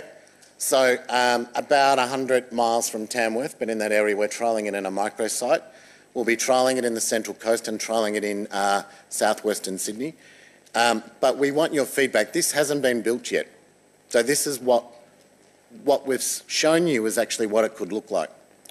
But it's important that it's relevant to you. The nice thing, and so this is the joke to the adults in the room, the 3 or 4 of us, the good news is 7 government agencies are involved in the process. The bad news is 7 government agencies are involved in the process. But that means we've got the transport, education, planning, a whole lot of people that you'll be able to utilise that enormous reach to get your information. So that's, you can have a look at that. Any kind of feedback we're really keen to get. The other ways to engage with us in the office, just a couple of things, and these were things we pushed for in the plan. So our local platform is actually in the strategic plan signed off by Cabinet. The other things were the CYPI. So if we go to that. So we encourage you to go to the website, search ACYP. We'll be doing the training of those inspectors very soon. And the good news about that is we've got a lot of government agencies who are wanting to use you as a resource.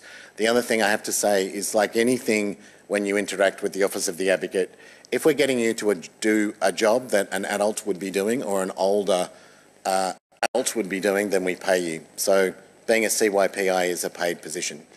The other thing that we wanted to talk to you about, it's Children's Week coming up, so for those of you who are under the age of 18, there's a design competition running.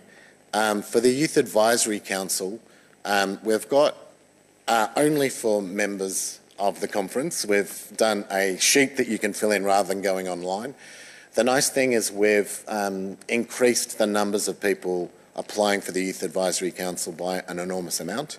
Last year, over 600 young people applied, which was 6 times than's happened in previous years. We're wanting to increase that. We've been working with other government agencies and working with other opportunities so that when you apply for the Youth Advisory Council for the state, you can then be on the list to be a CYPI, you can be on a list for other government agencies to involve in young people. So by applying for the Youth Advisory Council, you'll be connected up to a whole lots of other activities. So we really want you to put your name forward for that. And so there's, to make your life easy, you can fill it in during the day and come to our seminar in the afternoon. And in the seminar in the afternoon, what's incredibly important to us was bullying was the number one issue for those people aged below 15, by far. And in the consultation, so we've got feedback from 1,000 young people, which we'll talk to you about. We've got feedback from 300 young people, actually, some of them from Tamworth, and from the Central Coast and from here in Sydney, and about what they think the solutions were and what they would like to see. So we're very keen to get your feedback. So have a listen to what over 1,000 young people have said about what they're wanting. The other really big issue in law reform, and given that this is a conference focused on digital spaces, new technologies, is that the sharing of the non-consensual sharing of private images, which I think is a mouthful, but I think most of you would know it as revenge pornography.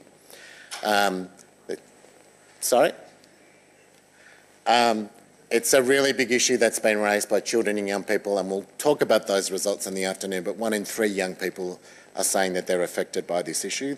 The government's looking at different kinds of law reform. The laws were just changed. And so that's the other part that we'd really love your feedback that we want to take back to government.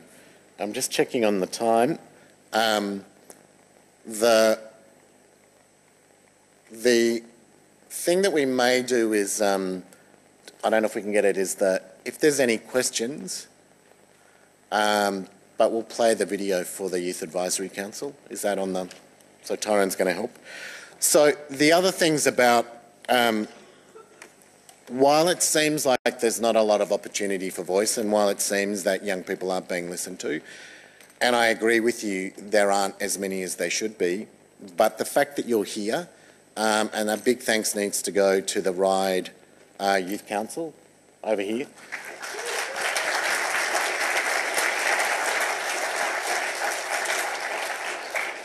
And the Ryde Council itself, and the people who put in enormous amounts of work. What the 10, I don't know if she's still here, the 10 tips we agreed with. When we're building a team, the most important thing we say is you've got to be polite and humble. That's the way you can get forward in a lot of areas.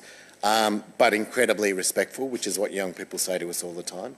But it's about putting yourself out forward, and some of you here played a role in producing a charter of what is meaningful participation. And 150 people from across the state under the age of 25 talked about what were the things they were looking for. So that was training, that was support, but they talked about we want you to be a critical friend, which goes to one of your 10 points. About it's very important to actually understand how can you get better, and a kind of wanky way to say it is reflective practice. But certainly our office is, every time we do a piece of work, it's about reflective practice. What can we do better? How could we ensure that your voices are being heard more clearly, more loudly? So I'd say to you, there are many ways you can engage and get your voice heard through us. We're kind of like, at worst, the interpreter, at best, we stand out of the way. Most of the times when we speak to Parliament and we speak to politicians, the really big thing for us is we bring in videos of what you've told us. So usually for the first 10 minutes of anything that we do, videos are incredibly important, way more powerful than I thought they were going to be, because one of the things that people don't understand, and we talk about it a bit, there's lots of stereotypes about young people, and one of our big roles is to break down those stereotypes. But the best way is telling your story, but it's incredibly important for policymakers to hear you say what you say in your own voice and to be authentic. And for us, that's been incredibly helpful to shift policy, to get people to see things in a different way, because you're the people speaking, not us. So I will, just in terms of getting us to time, this is just a promotion for the YAC, but it's in some ways illustrative of, we want you to be engaged with the government. It doesn't need to be through us. We want you to be engaged at your local council level. but you need to understand there are many opportunities for you out there. Certainly you're going to learn about many of them yesterday, you'll learn more today and tomorrow. The Youth Advisory Council is just one, it's just 12 people who are chosen, which is a difficult task with so many who apply, which is why we want to ensure that for those of you who apply, we can connect you up to other activities. So thank you very much. I look forward to seeing you this afternoon, but I really hope that you engage with us on an ongoing basis. We maybe get your support. We have a special program where you can send in your stories, which we'll publish on the website. But it's very important for us that you continually give us your opinions, your voices, your views. And while it doesn't seem real, and it doesn't seem like government's listening, remember that you're 2.4 million people in a state. And government listens more than you think. And the more that you can present your ideas from an authentic basis, working together and using this as an opportunity, you can be way more successful than you ever imagined, which we've also heard this morning.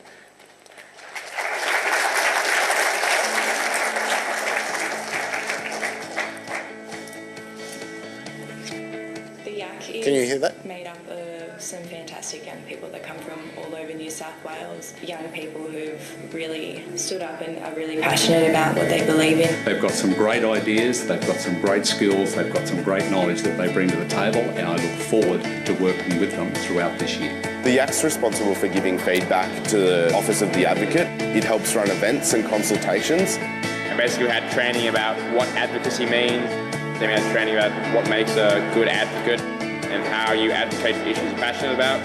You get to have some great experiences when you're part of the Youth Advisory Council. Really being able to see things with an open mind, and I've got to engage with a lot of people who I wouldn't be able to, so it's definitely worth it.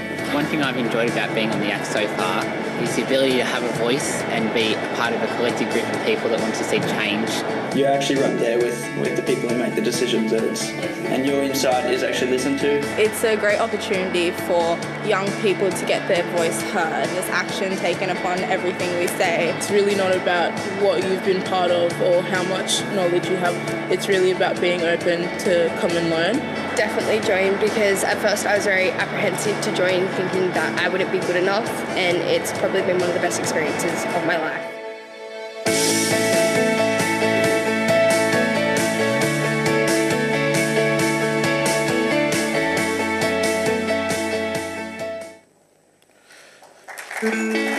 And just to quickly, I think I've got a minute to answer some of those questions. Youth homelessness is a really big issue, mental health is a really big issue, they're often intersecting. We've had feedback from over 100 young people who are experiencing homelessness. We're working on those recommendations as we speak, so there are things that are moving forward.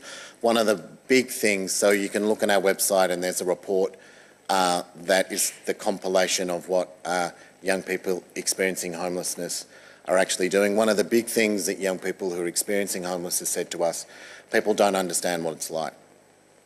People don't understand our lived reality. So tying in a couple of things, we've worked with the Australian Theatre for Young People, who have worked with the young people that we've spoken to, and there's going to be a premiere performance in a month, which is a play based on the real experience of young people in Sydney living in regional New South Wales about what they wanted to say to the general public, what they wanted to say to policymakers about their experience. And our local, once again, the world's not perfect. We don't do as good a job, I'm sure, as we could be doing. But our local is another example of young people actually said that's what they wanted, and that's actually happening now. So, but think about the other things that you're needing. Think about the other things that you think need to be changed. Your local councils are an incredibly and important way for you to change your community, but it's one person can change the room, that room can change the community, that community can change the state, that state can change the nation. I've riffed on Obama there, but congratulations on the work that you do all the time at the local level. You can't know how important that is. And we really welcome more engagement from local councils working with our office. Thanks very much.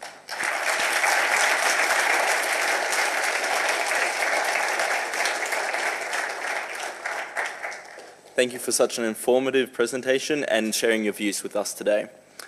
Finally, on behalf of the Ryde Youth Council again and the City of Ryde, we have a final gift to you.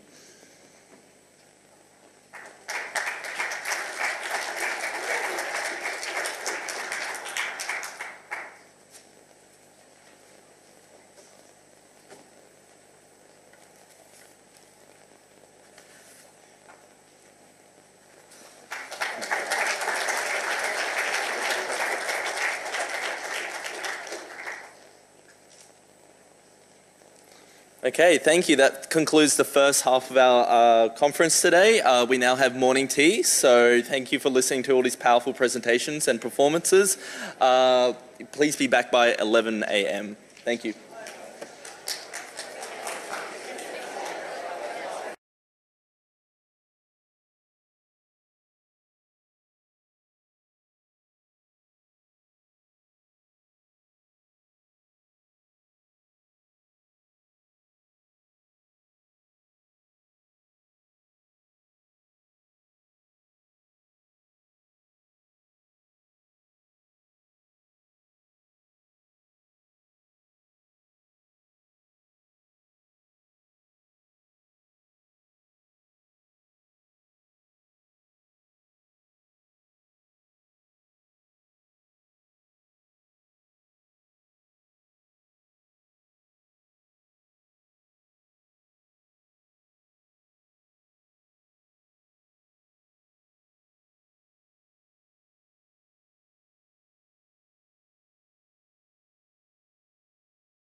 time, please.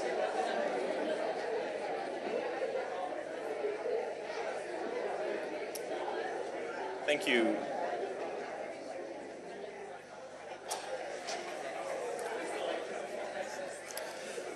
Alrighty. Well, thank you everyone for coming back so promptly. Clearly Stockholm Syndrome is alive and well.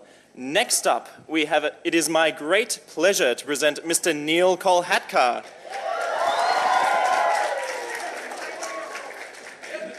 Neil is charismatic, unapologetically controversial, and still only 23 years of age. He has been dubbed as the voice of Generation Y and one of the brightest prospects in the comedy world. With over 480,000 Facebook followers, 380,000 YouTube subscribers, and millions of views across these platforms, Neil is certifiably internet famous.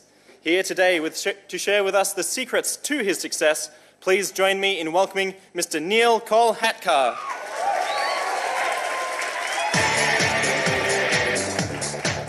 Oh, wow. That's a pumping intro. I love it. Thanks, guys. Thanks for having me here. Let's have a round of applause for all the event organisers organising this wonderful event today. It's a pleasure to be here at the 2017 New South Wales Youth Council Conference. If you don't know me, I am a comedian and an internet personality, and I'm going to talk to you a bit about today how you can use the internet to build a following. But before I talk about what I do, let me tell you a bit about myself. As Aidan said, I'm 23, so I think I still count as a youth. I grew up in a suburb of Sydney called Brighton Les Sands. If you don't know, got one fan here, that's nice. If you don't know Brighton Les Sands, it's basically the poshest sounding suburb in Australia with the least posh people on the planet. So a common conversation you might overhear somewhere else in Sydney would be like, hey Margaret, do you think we should invest in real estate or retail? Whereas a common conversation you'd overhear in Brighton Les Sands would be like, oi Costa, do you think there's more protein in a beef kebab or a lamb kebab? Brighton Les Sands is so backward it still employs the feudal system, because if you don't drive a V8, you're a peasant, bro. And I always lived in Sydney. I love Sydney. I think Sydney is the greatest city in the world. Except I don't like driving around here. Pretty much as soon as you leave the airport, the swarm of cars trying to get into the anus of the M5, it's pretty horrible. And what about driving around the eastern suburbs? Yeah, that's fun. You're just driving along, then out of nowhere, oh, look at this, let's try to reverse park a manual four-wheel drive at a gradient of 90 degrees. Let's try that. And as I said, I'm from the south side of Sydney, so every time I come out of the harbour tunnel, I always get really confused. There's like 7 exits, you know, you always miss your exit. Before you know it, you're in the Lane Cove tunnel, you're like, screw this, you end up in Blacktown, your car gets stolen and you're on Struggle Street. That's Sydney driving for you right there. I bet half the people who live out west never even intended to live there. They just missed their exit on the M4 and were like, forget it, I'm not driving back. Got all these ridiculous road rules as well in Sydney. I got fined $300 the other day for driving in a bus lane at 3 a.m. in the morning. There's no buses on the road at that time. I didn't even get stopped by the police. I got done by one of those hidden cameras, which is probably good because I was blind drunk at the time, but still, okay. And who designed this city? Honestly, like every other major city in the world, it's a logical grid of parallel and perpendicular roads, whereas I'm pretty sure the person who designed Sydney was an epileptic, okay? They were just like, we've got George Street, then we've got Pitt Street, and then Penrith over here. That makes sense, doesn't it?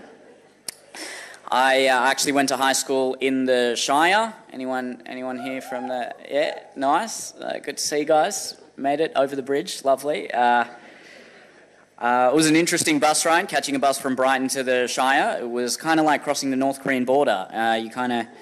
You went from, oi Moe, where did you get those hectic rims, to, oi Kevo, let's get on the goon and go to the Sharkies game.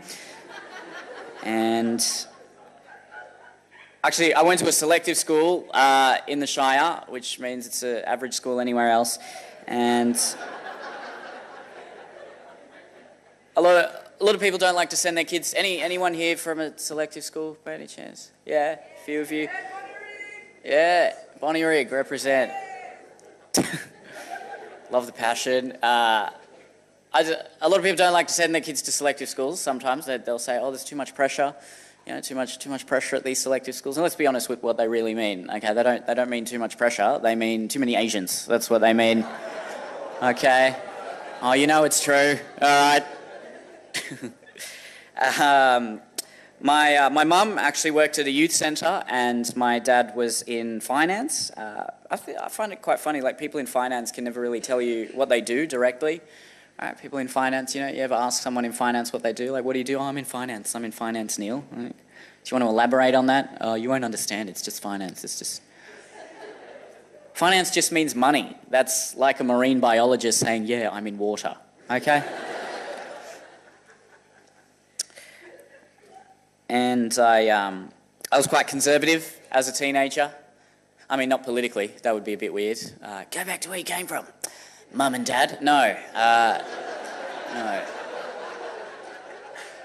No. Conservative in the sense I was a good boy, you know, I was very studious. Before I wanted to be a comedian, there were all sorts of things I wanted to do. For a while I wanted to be a gangster rapper.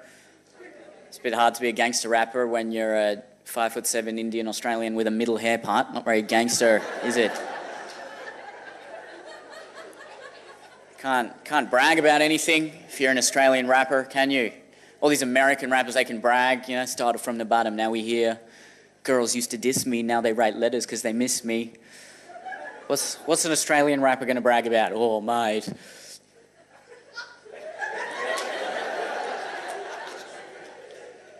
Started from the lower middle class.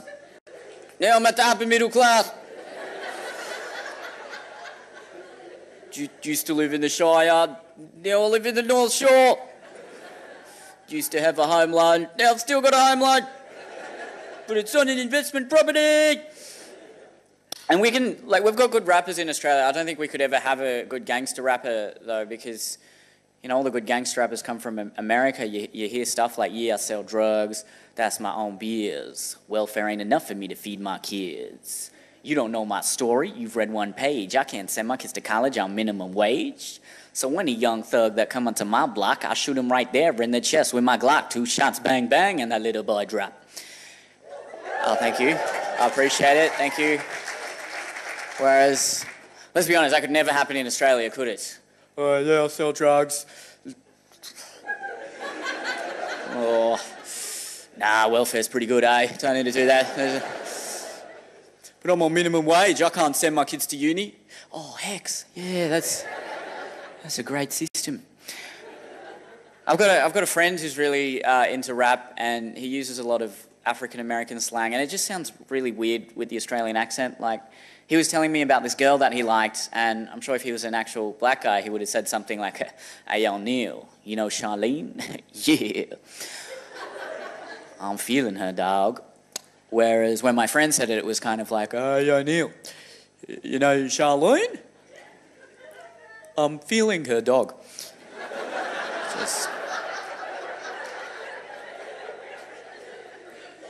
Just very wrong. I liked sport as a kid. I liked a bit of sport. I wasn't very good at it, though. One of the sports I did in high school was lawn bowls. And... oh, okay, I've got some fans. I did not expect that. You usually do not get cheers for lawn bowls.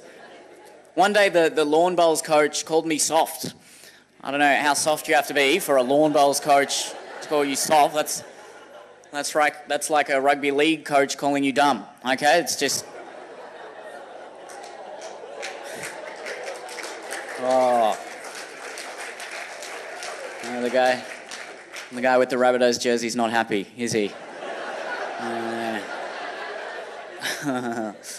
I do like rugby league. I'm a Dragons fan. I love hearing the commentary in rugby league because they'll say the dumbest things. They'll say like, oh, Rabbits, we've had to look deep into the rugby league dictionary to describe this match. And I'm like, the rugby league dictionary, that's a paradox if ever I've heard one. The rugby league dictionary is a picture book. And I was actually watching a game the other day, and it got to the end of the match, got to the post-match interview, and I think we all know what post-match interviews in rugby league are like, right? They're always, oh yeah, the boys done good, and full credit to the boys. The boys really put in when the boys needed. The boys, let's go to the pub. Like even when you ask them a personal question, it's like how was your hamstring leading into this match? Yeah, full credit to the boys. They really. And even when it has nothing to do with rugby league whatsoever, like, so I hear you're getting married soon. Yeah, full credit to the boys. Really dug in with that one. And my friend, he got really angry, you know. He was like, oh, these rugby league players, they're so dumb, aren't they? They're a bit stupid. And I was like, I think you got to cut them a bit of slack because they did just spend 2 hours bashing into each other. I mean, realistically, what do you expect him to come out with? Some Shakespearean sonnet? Forsooth, my lord, he doth run, but methinks he shan't run with mine vigour. No, of course. Of course he's going to be like, yeah, the boy's done good. He's disoriented. He's caught up in the euphoria of still being alive. Yeah, the boys. There we go, that's up the lawn bowl. Who is Nearly Big Cheese? What is that? You're my idol. Oh, well, you got to tell me your name. You can't just be anonymous. Okay, thank you. Sorry, I got distracted there. No, but I don't think that's a fair criticism to criticise a rugby league player based on their vocabulary because it has nothing to do with their job. That's like criticising the winner of the spelling bee for having small biceps. That's like Fui Mano, the giant 120-kilo front rower, rocking up to head office, spear tackling Dave from accounts, and being like, "Oh, look at this guy! Can't even take a tackle." Like it's just not. It's not part of the job description. So I knew sport wasn't for me. I got into a bit of acting. I loved watching TV shows and trying to impersonate some of the main people. My favourite was always the SBS World News. This is my impression of the SBS World News when it cuts to the Australian news, because I think that's always the funniest bit. It's like this, like 34 people have died in a bomb blast in Jakarta. Millions of people face starvation as famine ravages Africa. The US Congress continues to struggle with skyrocketing levels of financial debt. Now for the Australian news. The local community of Warrnambola celebrating the 30th anniversary of their school's tuck shop.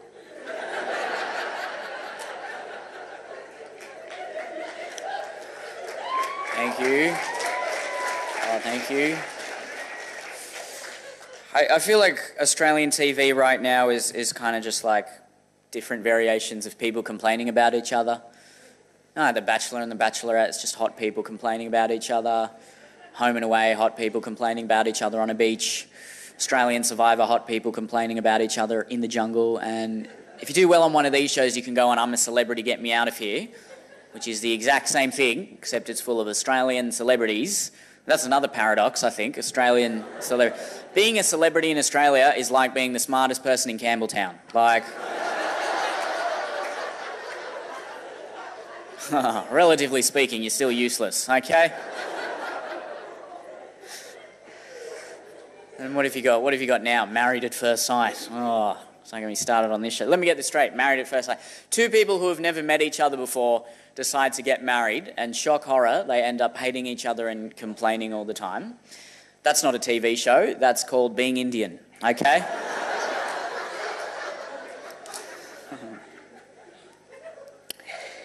So I really wanted to be an actor, but before I got serious about it, and before I tell you a little bit about how I built my following, I want to say one more thing. I did a gap year after high school. I did a lot of travelling. I went to America when I was there, and you think Australia's quite similar culturally to America, but they're a bit different. Like I went to a coffee shop when I was there. I ordered a small coffee, and because it's America, they gave me a bucket, and I even said something. I was like, wow, that's really big. And the lady behind the counter, she actually said this to me. She said, yeah, it's the size of freedom. I feel like America's a bit like the really tall, handsome guy in high school that's just good at everything, but he kind of knows it. He's walking around the hallway a bit cocky, like, hey, what's up, Bolivia? What's up, dude? Hey, what's up, Sri Lanka? Sri Lanka's just like, oh my God, he knows my name. And he'll be friends with you, don't get me wrong, but if you so much as look at him the wrong way, he goes nuts. Like if you're a little country in the hallway that's like, hello America, your shoelace is untied. He's like, hey, who said that? You, what's your name? What's your name, bro? Liechtenstein. Okay, you listen to me, Liechtenstein. You see these weapons of mass destruction? If you so much as look at me the wrong way again, I will mess you up. I've got to be honest, as Australia, we're a bit like the dumb best friend in the background that's like, yeah, mate, he's going to mess you up.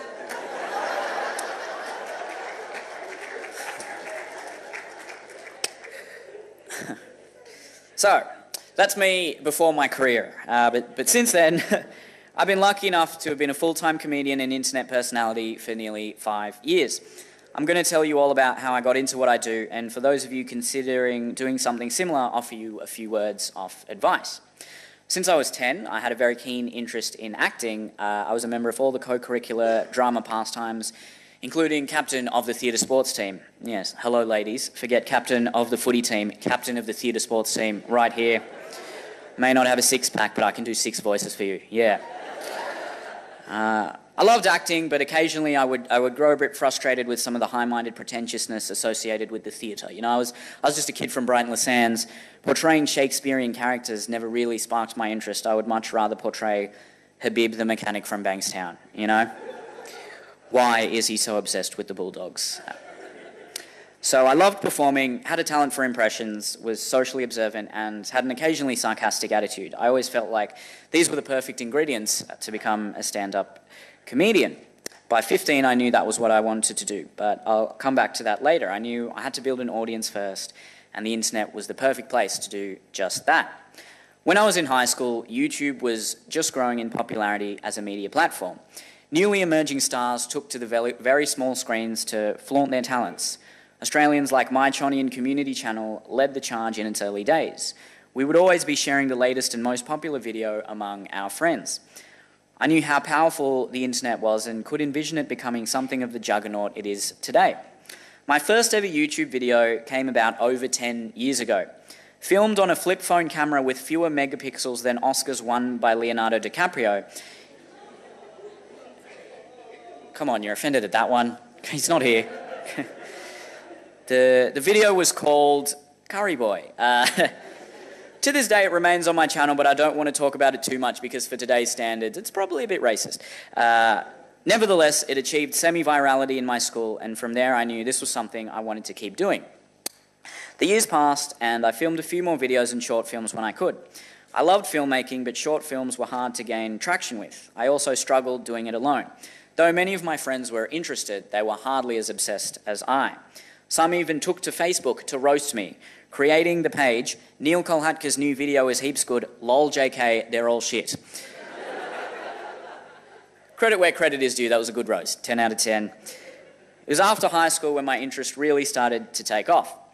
Having taken 5 years to achieve my first 100 subscribers, I began watching as many videos as I could, immersing myself in internet content. Pranking was huge at the time. And though it was never something I really wanted to do, I thought to myself, how can I involve some of the elements into my videos? For anyone looking to build an online following, that's something I would strongly recommend. Watch as much content as you can. See what works and what doesn't. I began to create character videos in which I would walk around my local area and interact with the residents as a comedic character. Much like Sacha Baron Cohen in Borat, just without the budget or the nudity. My goal with these was that knowing many of my initial 100 subscribers were friends living in my area, they would hopefully recognize some of the people I interact with and share the video with them, enlarging my circle of followers. The key factor in growing a fan base online isn't always about the quality of your content. It's about the shareability. You may create the greatest video ever seen, but what actually makes people share the video? What makes them not just want to watch it themselves, but show their friends as well?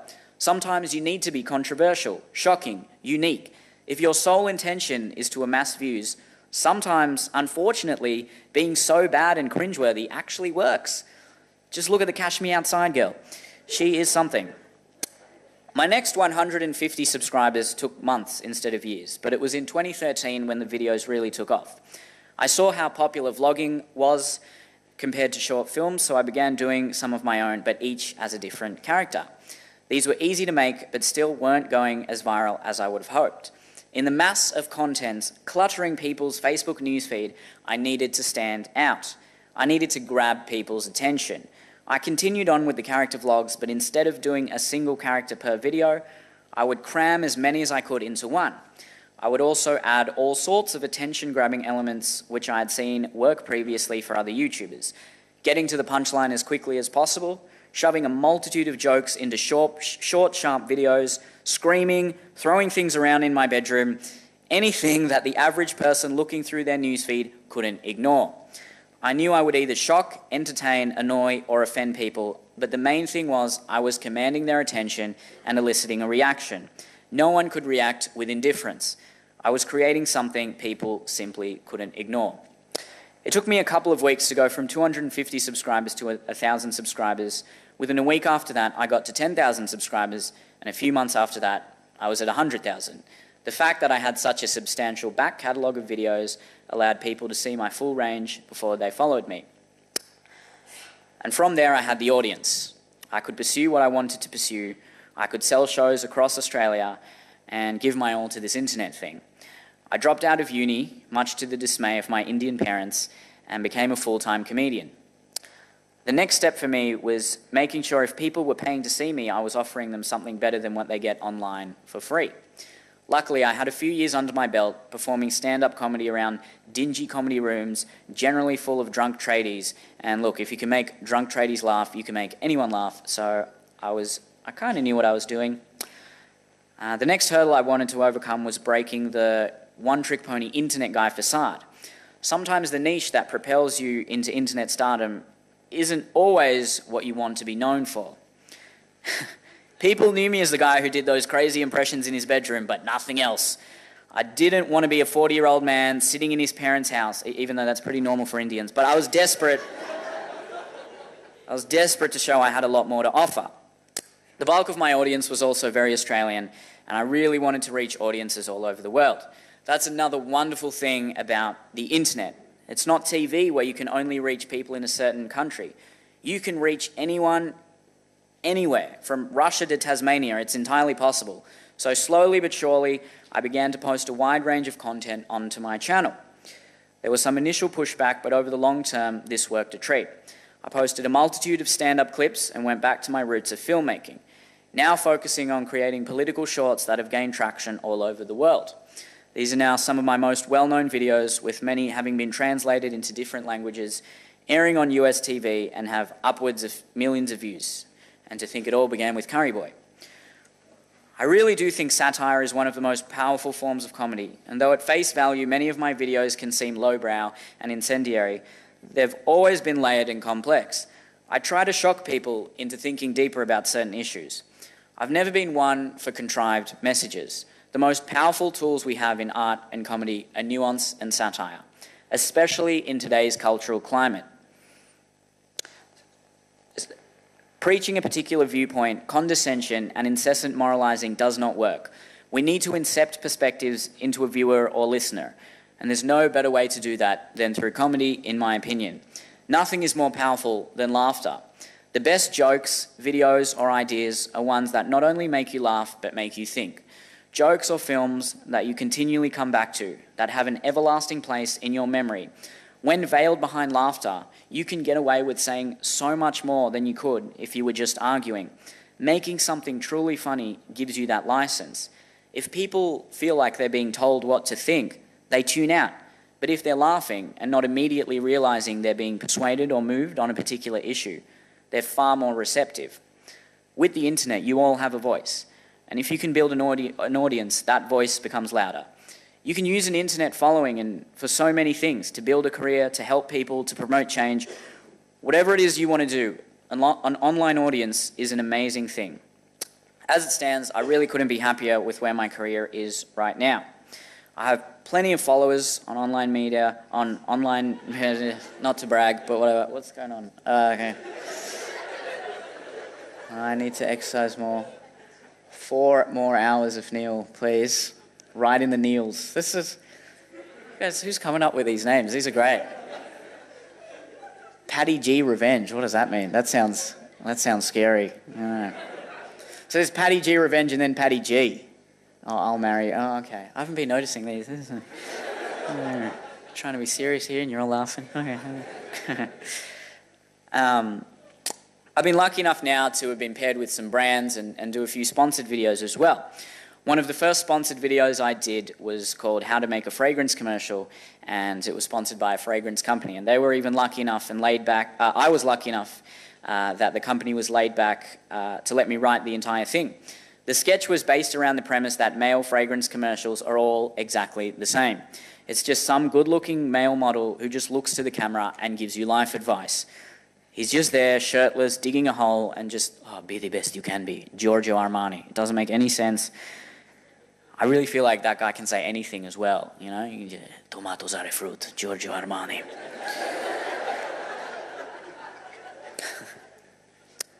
For any of you out there looking to pursue a career in entertainment, media, or so many other areas, or just to help make change, a social following is paramount.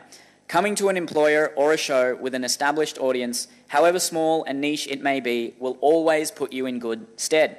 As I mentioned before, the first step is building that audience. The first 100 followers are often the hardest. Don't be afraid to be a shameless self-promoter, as I was. I'm sure I annoyed the absolute hell out of my friends, constantly popping up on Messenger, begging them to share my latest video. Sometimes that's what it takes. The beauty about the internet is that you don't need to network. You don't need to appease the big boss. It's all on you.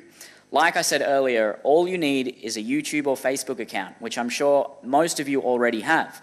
An idea, a camera, or a camera phone, and the internet. That's all it takes. Don't get too focused on trying to create the perfect video. In the initial stages, just build up the audience, and once you have that, you can do what you want. Of course, having a good camera, a good crew, and some basic editing and graphic design skills don't hurt, but even these aren't essential. There are so many resources on the internet. You can basically teach yourself anything you need to know. And also, as I said before, watch as much content as you can that is similar to yours. If you want to be a comedian, watch as many funny videos as you can. If you want to be an entrepreneur, watch as many entrepreneurial videos as you can. If you want to be an activist, watch as many activist videos as you can. Develop a well-rounded knowledge about what works. Another great trick is to look at people with large followings and go back to their earliest videos. See how they progressed and what they did differently as their videos started to grow. Never worry about what other people are doing. Some people may achieve success faster and easier than you, but never fall into the trap of jealousy and resentment.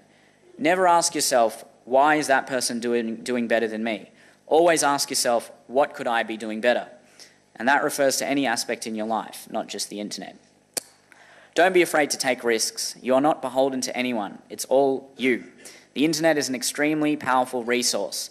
Do what it is that you think is funny, that you think is entertaining, that you want to do. Say what you think is right, and of the billions of people on the internet, chances are there's at least a few other like-minded people. And finally, be patient. Every video that doesn't go viral is getting you closer to the one that will. Sometimes it can take weeks, sometimes it can take years. You'll learn for yourself what works and what doesn't. Thank you for having me. I believe now there's a period of time for questions, if anyone wants to ask any... Yeah, is this about Spotify again, or like...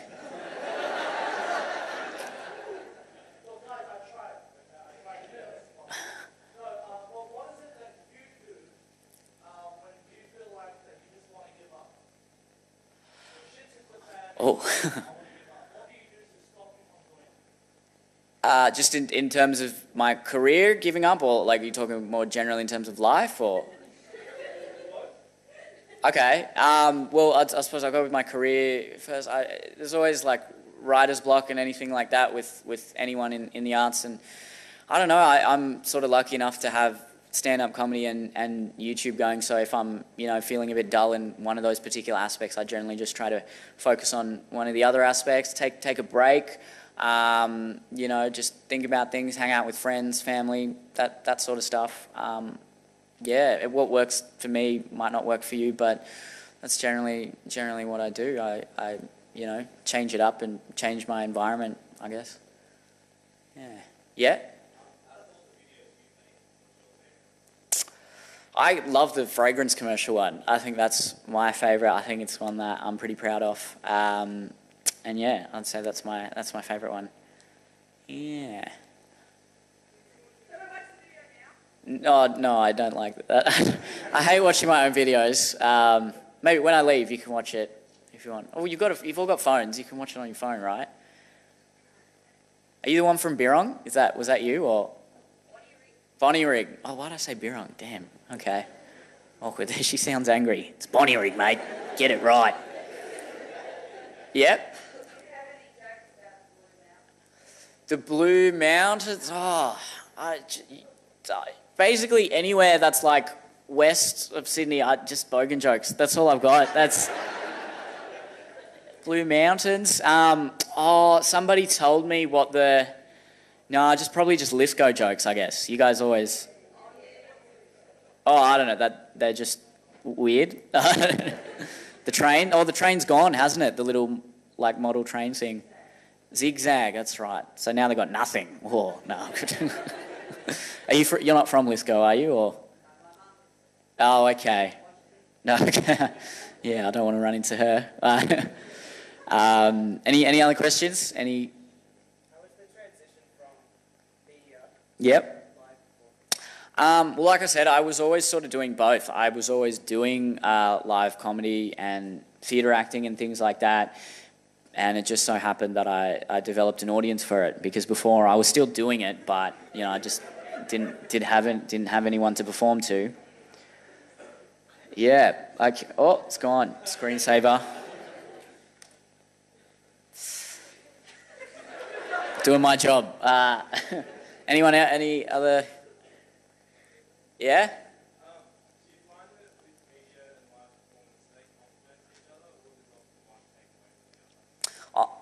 No, I think they definitely complement each other. The only thing they might take away from each other is you've got to dedicate a lot of time to both, so you might have to forego some time that you're dedicating to the other thing. But no, nowadays especially, I think building a social following is really important for particularly comedians or singers or any sort of artists. I think there needs to be both, and they definitely complement each other.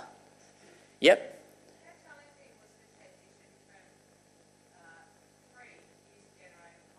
Mm-hmm. Yep. Mm-hmm.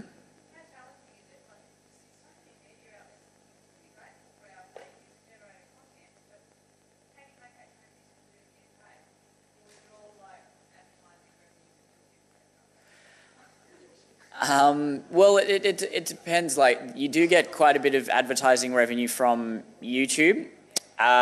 Sometimes that's not substantial enough to build a career and just do that solely. So it really depends. I was lucky enough to get paired with advertisers. Like, they came to me and they approached.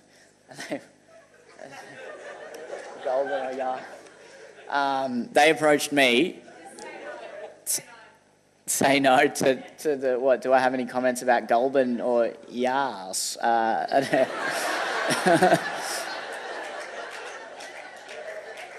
Is that named by like a 14-year-old girl? Like Yas? I don't know. Sorry, I'm very sorry.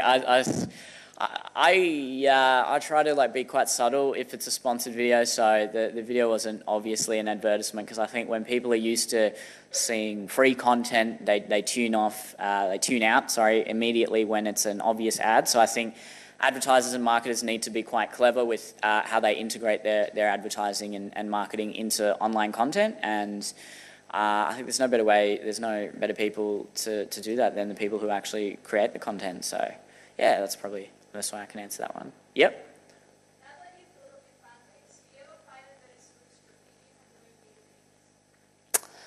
No, I don't think nothing. No, I don't feel restricted in any way. My fan base, they're all quite open to me doing different things. I mean, I did for a while there, when I was doing the same sort of videos in the similar sort of style, I probably was a bit restricted in that they expect a certain video from me, but I think now I've been able to diversify it a little bit, and so no, I don't feel any restrictions. So I'm pretty lucky in that regard. Yep. I've always loved Chris Rock. Chris Rock's my favourite. I went and saw him live the other day. I saw Seinfeld live as well when he came here. He's very good as well. I like Louis C.K. I think he's probably the best right now. He's very, very funny. And in terms of Australia, I've always loved Tom Gleeson. there's a really good up-and-coming comedian, Becky Lucas. She's very, very funny. I'd recommend her to anyone. And I grew up watching Russell Peters, so I'm sure there's any brown guy in the room would know that guy. So, yeah. Were you going to ask me a question, or were you just putting your hand up? Oh, okay. So you're just like, yeah, kind of. All right. Is that it? Oh, okay. Well, thank you guys. What? One more? Did someone say they have one more?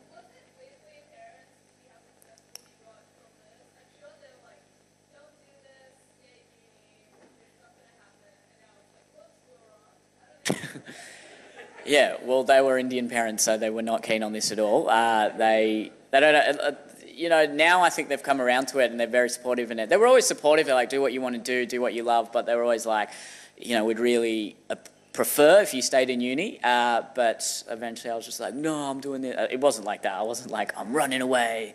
I hate you guys. It wasn't like that at all. We just, at first, yeah, they were quite confused by it. I don't think they knew a lot about the internet and just how powerful it was, but I think now they've come around to it, and I think most people have kind of come around to it and realised that the internet is a viable career option and not just, you know, a place for cat videos and people running around in public calling it a social experiment or something like that. So, yeah.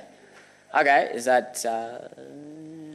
All right, thank you guys very much for having me. Enjoy the rest of your days. Thank you. Thank you very much.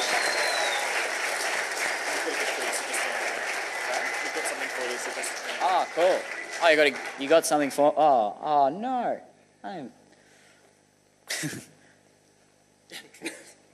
Thank you. Thank you very much, Neil. Let's give him a round of applause again. On behalf of the City of Ryde and Ryde Youth Council, would like to present you with this gift. Oh, thank you. Thank you very much, Ryde. No gift from Bonnie Rig. Come on, Bonnie Rig. No. Thank you, guys. Have a great day. Thank you.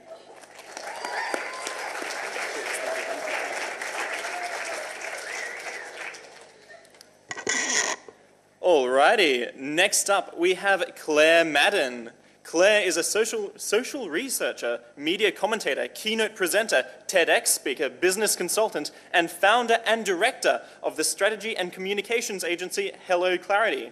Claire is uniquely placed as an expert on social trends, organizational culture, and generational engagement. From her role on TV, radio, and in print media as a commentator to devoting her time to keynote presentations at conferences such as these, Claire is in demand as a social researcher and world-class communicator. Please join me in welcoming Claire, who will be speaking today about Gen Z, social media, and community engagement. Thank you so much. Well, it's a joy to be with you all today, and thank you, Neil, for an incredibly fun half hour there. What I loved what Neil was just talking about then is how laughter is just the key to bringing down the barriers, isn't it? And he's so intentional about building rapport with his community. Now, in his case, he has absolutely mastered the online community and how to build rapport there. What's interesting is, similarly, when we're communicating in any context or building community, whether it be online or offline, building rapport is your number one key. You want to be able to find a place of commonality, a place of connection with people, so that there's this sense of, I'm with you, not like I'm trying to distance myself. And I've been researching Generation Z for the last year quite in depth and spending a lot of time with them. And they've been talking to me about, whilst they spend on average 2.7 hours a day using social media, many said to me, yeah, we're connected, yet we're lonely. And we're actually losing, how do we do the face-to-face communication skills? So what we're going to do for the next 1 minute is, or actually it's going to be 2 minutes. I'm going to give you 1 minute though, where you need to find someone in the room who you don't really know. And in that 1 minute, I want to see how you go. It's like FaceTime, but like real FaceTime, like offline, real FaceTime. I want to see how you go in this 1 minute of FaceTime at seeing if you can find common ground and real connection. You know those like conversations where it's like, okay, yeah, cool, yeah, and you're like, how can I escape? No. What we're trying to do is see with someone you don't really know how you can get to that point of common ground, how you can get to that point. You know then when a conversation like, oh, this is fun, and it connects, and you can build on it because you found something that it's like, that's interesting. But what I'm going to do is you're going to have 1 minute, okay? And then the music will stop briefly so that you can find someone else, and I want you to do that again. You've basically got, another 1 minute to see if you can build rapport and connection. Now, at the end of the second minute, the other thing that I'm going to need you all to have done is relocated to the front 8 rows of this auditorium, okay? So I'm going to need you closer for my session. So you've got those 2 minutes, but when you come to find your seat at the end of it, I want you in the front 8 rows, okay? So I don't really want gaps down here. I want you I want people near me. All right, so ready? The music's going to start and you've got 1 minute to find someone and build rapport.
Okay, great. That was 1 minute. Quick, find someone else. Find someone else. You've got 1 minute to build rapport.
That's it. That's your 1 minute. Grab a seat in the front 8 rows. Front 8 rows. I need you close for my session.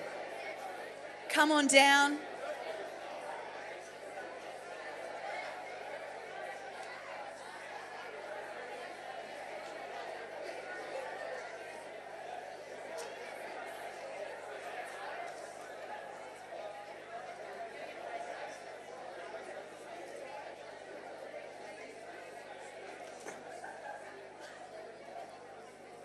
Keep coming. There's heaps of spots down in these rows here.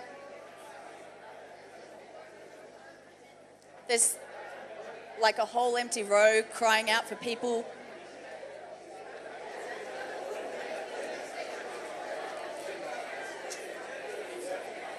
Guys, come on down.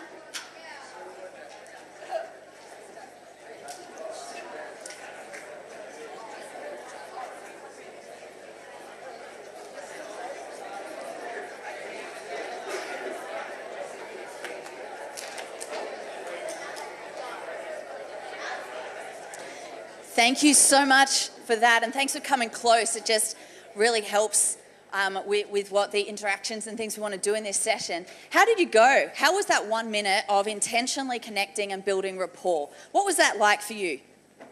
Yeah, it was kind of easy. I just spoke to some people and we really hit it off. It's great. What was it like for you? It was pretty good. It was just really tough trying to talk in front of all the music, I guess. Yes. But all the same, was pretty good. Sorry, made the background music too loud. Sorry about that. Thank you. Take a note. What about for you? What was it like building rapport in 1 minute? Lovely. It was lovely. It was quite easy. You were all able to do it. Who found it? Yeah. I don't know how to do human. Wow. Did anyone find it a bit confronting at first? Yeah, what were you going to say?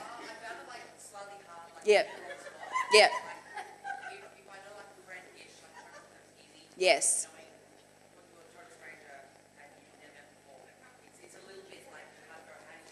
Yeah, how do you start? Yeah, that's right. Yep.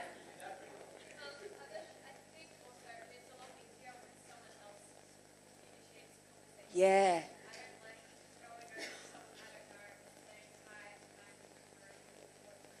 Yeah, it's easier when someone else initiates it. Well, it feels, what's that thing we've got to break past, don't we, to go up to someone?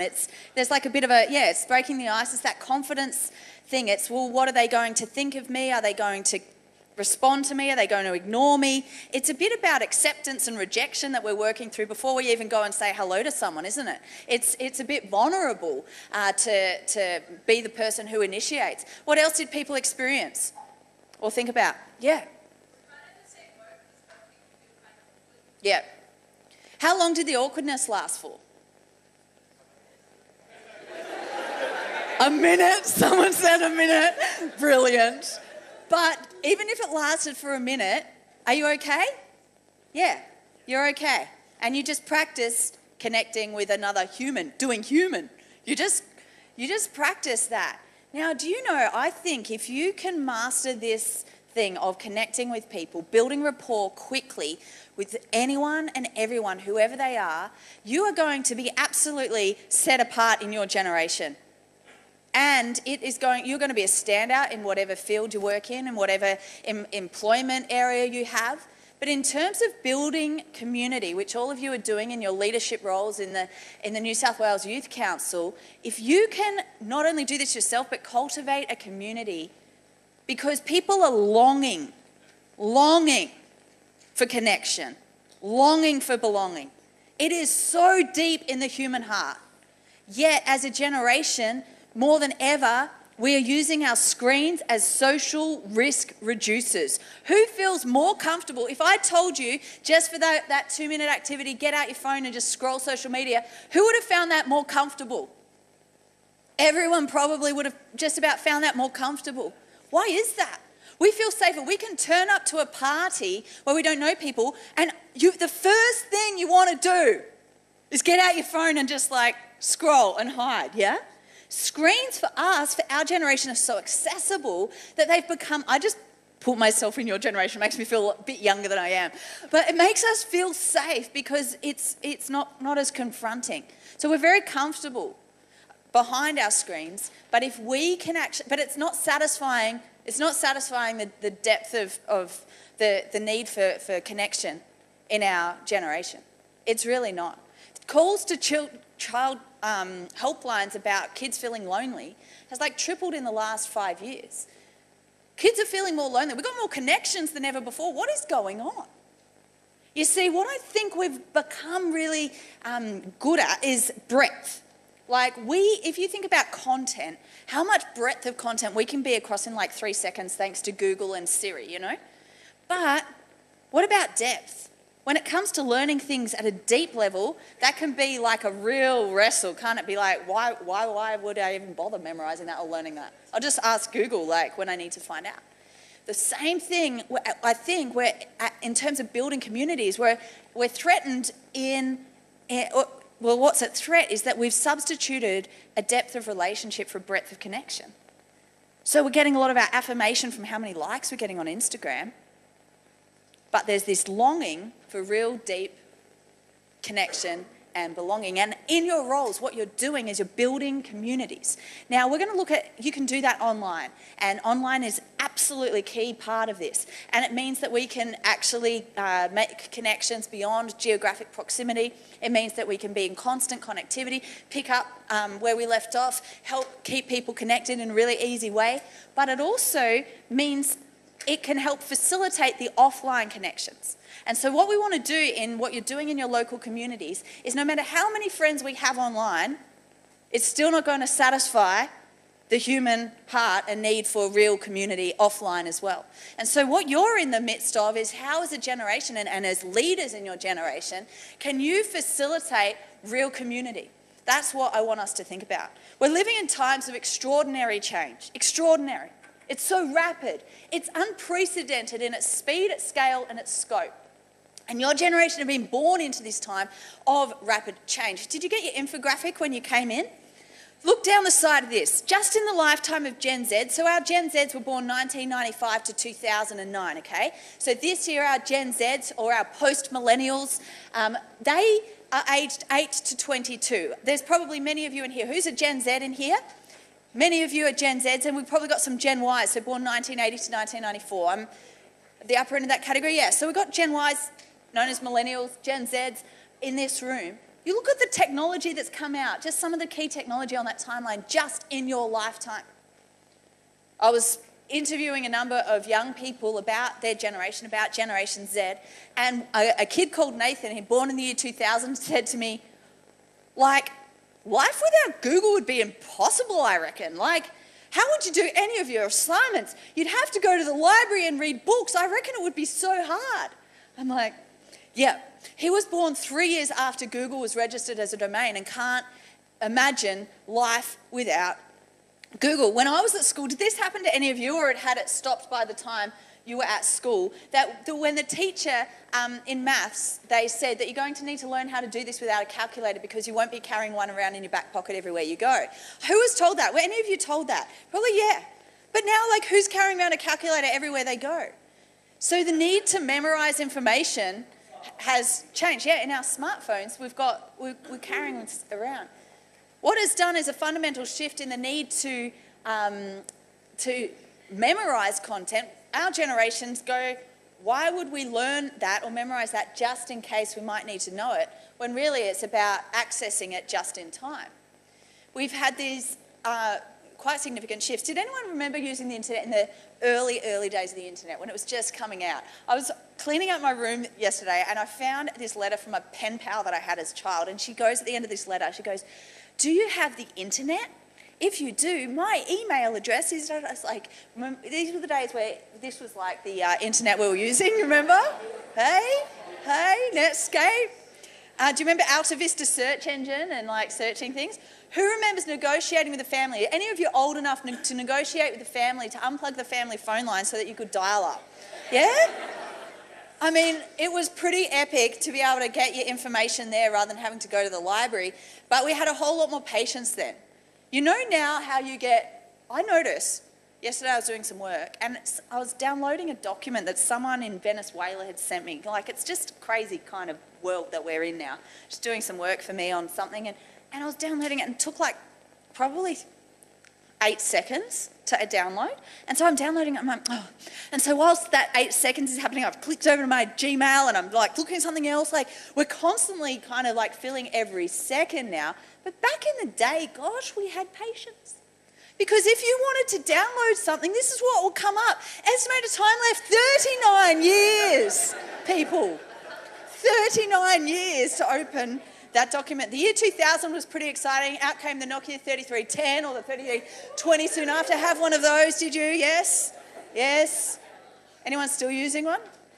It would still be working, you see, that's the thing. But what was your favourite feature of it? Snake. Universal response to that.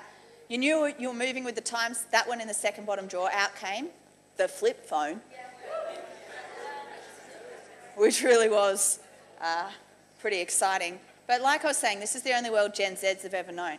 You see your Gen Ys and can often remember, life pre-Google. Your Gen Zs have been immersed in a world really just about. After our Gen Zs, we've got our Gen Alphas. They're born since 2010. So they're also growing up in an incredibly digitally immersed era where even from a younger and younger age, they're being exposed to more. Kids in 2035, our little Gen Alphas, when they grow up, will wonder why the phone app has such a weird icon. Like, what's with that landline telephone? They've probably never even seen one. When we're talking generations, we've got really 6 generations that in our communities and 5 in our workplaces. You've got your builders generation, born before 1945, and on the edge of your infographic, it's actually got all the years that they were born there, if you're wondering who's who. So they're born before 1945. Got our baby boomers born 46 to 1964. Got our Gen X's born 1965 to 79. Gen Y's 1980 to 1994, also called the millennials. And then we've got our Gen Zs who we've been talking about. So in the workforce, this is what these generations look like. You've got the baby boomers currently making up about a quarter of our workforce. But by 2025, they'll just be 8%, with Gen Y and Gen Z making up like almost 2/3 of our workforce or by 2025. So the thing is that the age at which you're exposed to technology does influence how you use it and how integrated it's likely to become into your life. The way that a Gen Z approaches life has been shaped significantly by the technology that we have been exposed to in our formative years, and as a result, the expectations of work, the expectations of community have really changed with all of this. This is what I found interesting in asking Gen Zs about work and what they expect. They really thought it was synonymous with enjoyment. Jack, who was born in 2001, said this: something that I'll enjoy doing, not something I'm forced to do. I feel like I'll stay with something that I like. Gen Zs have a real focus on wanting to enjoy life, having been born in an entertainment-saturated kind of culture. When we think about Maslow's hierarchy of needs, it talks about the most fundamental needs that we need as humans. And when I talked to my grandfather, he's 89 now, and he was telling me about work. He worked at the Prince of Wales Hospital in Sydney in the maintenance department for 35 years. And he said to me he was so proud to have that job because it meant that he could have a stable income. He could save up and buy a house for his family.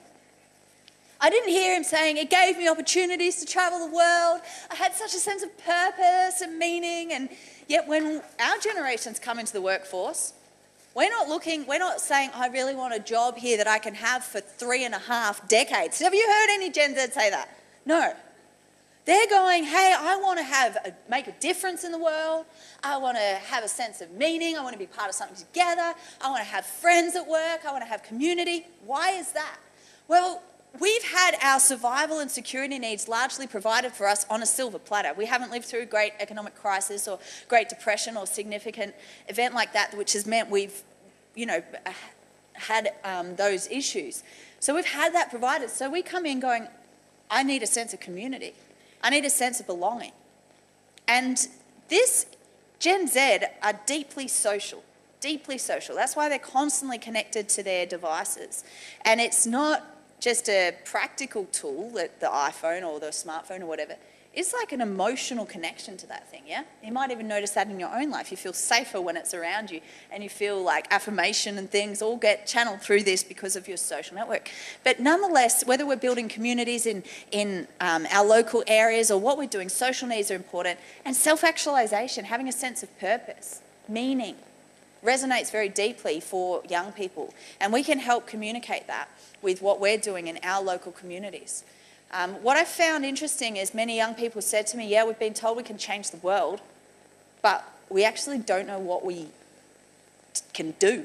We actually feel disempowered because we don't have a context to do it. And so if you're in your local area, can create actually a meaningful context and vision that, hey, together we can make this change in this area, or we can help these other young people in this part of the world, or whatever you want to do that creates a sense of meaning and actually then doesn't just leave it as this big, like, out there, yeah, you guys can change the world. It's like, let's bring that into reality and create a context. It can be very powerful. Gen Zs have identified, however, a more fundamental need than the need for survival, and I think you could probably agree with me here that you probably most fundamental need that you regularly look for these days is the need for Wi-Fi wherever we go. How has technology shaped your expectations? How has it shaped your communication? How has it shaped your lifestyle? 30 seconds, talk to someone around you. How has technology shaped your worldview? Your expectations. Talk to someone around you and we'll come back.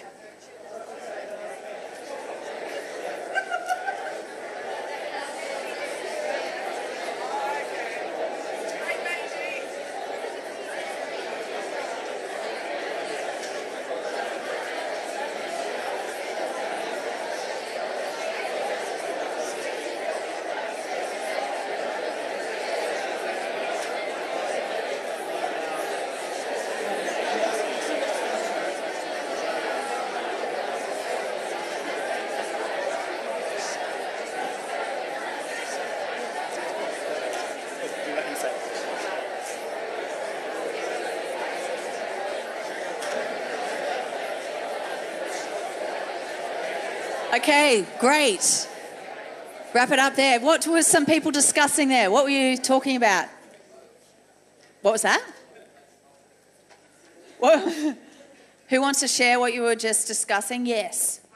With the new technology of Facebook, everyone's been able to see my bird shit on the toilet. Yes, they can see all this random stuff. Yes. Really, really random stuff about your life. Yep, absolutely. Yeah.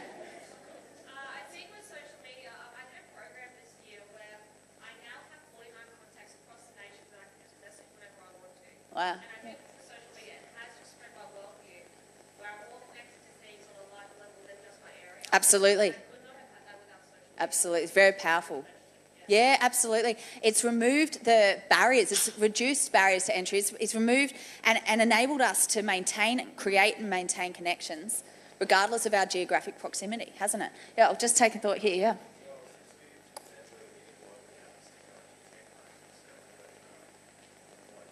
Yeah, it's normal if that's the only world that you've known. It's hard to discern how it's influenced you, which is what we want to do, in this session is go, hey, what are we being shaped by in our culture? It's like a fish doesn't know it's in water, that kind of thing. Yeah.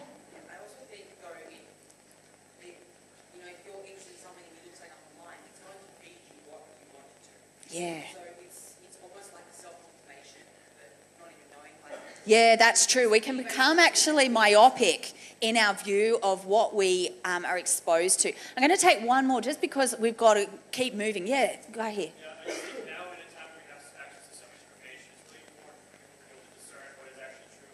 Yeah, and to have a framework. To have a framework and a filter and values-based, to work on your values about, and what you believe and why is really important in a world where we're just bombarded. Do you know there's 100 hours of YouTube videos uploaded every minute?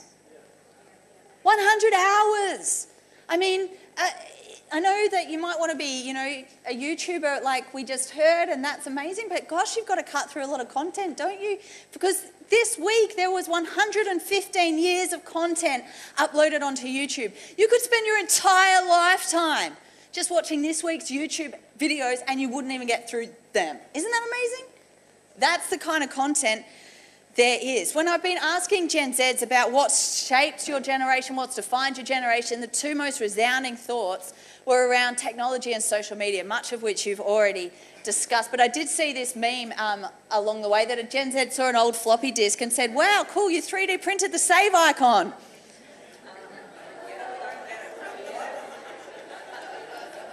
Yes, I'll leave that one to you. Okay, so two characteristics we're going to look at here are these two things that your generation has been telling me about being digital linguists or digital integrators with technology so connected in our everyday world. When I ask them, how do you go about learning something, finding a new skill or working out how to do something, what do you think the response was?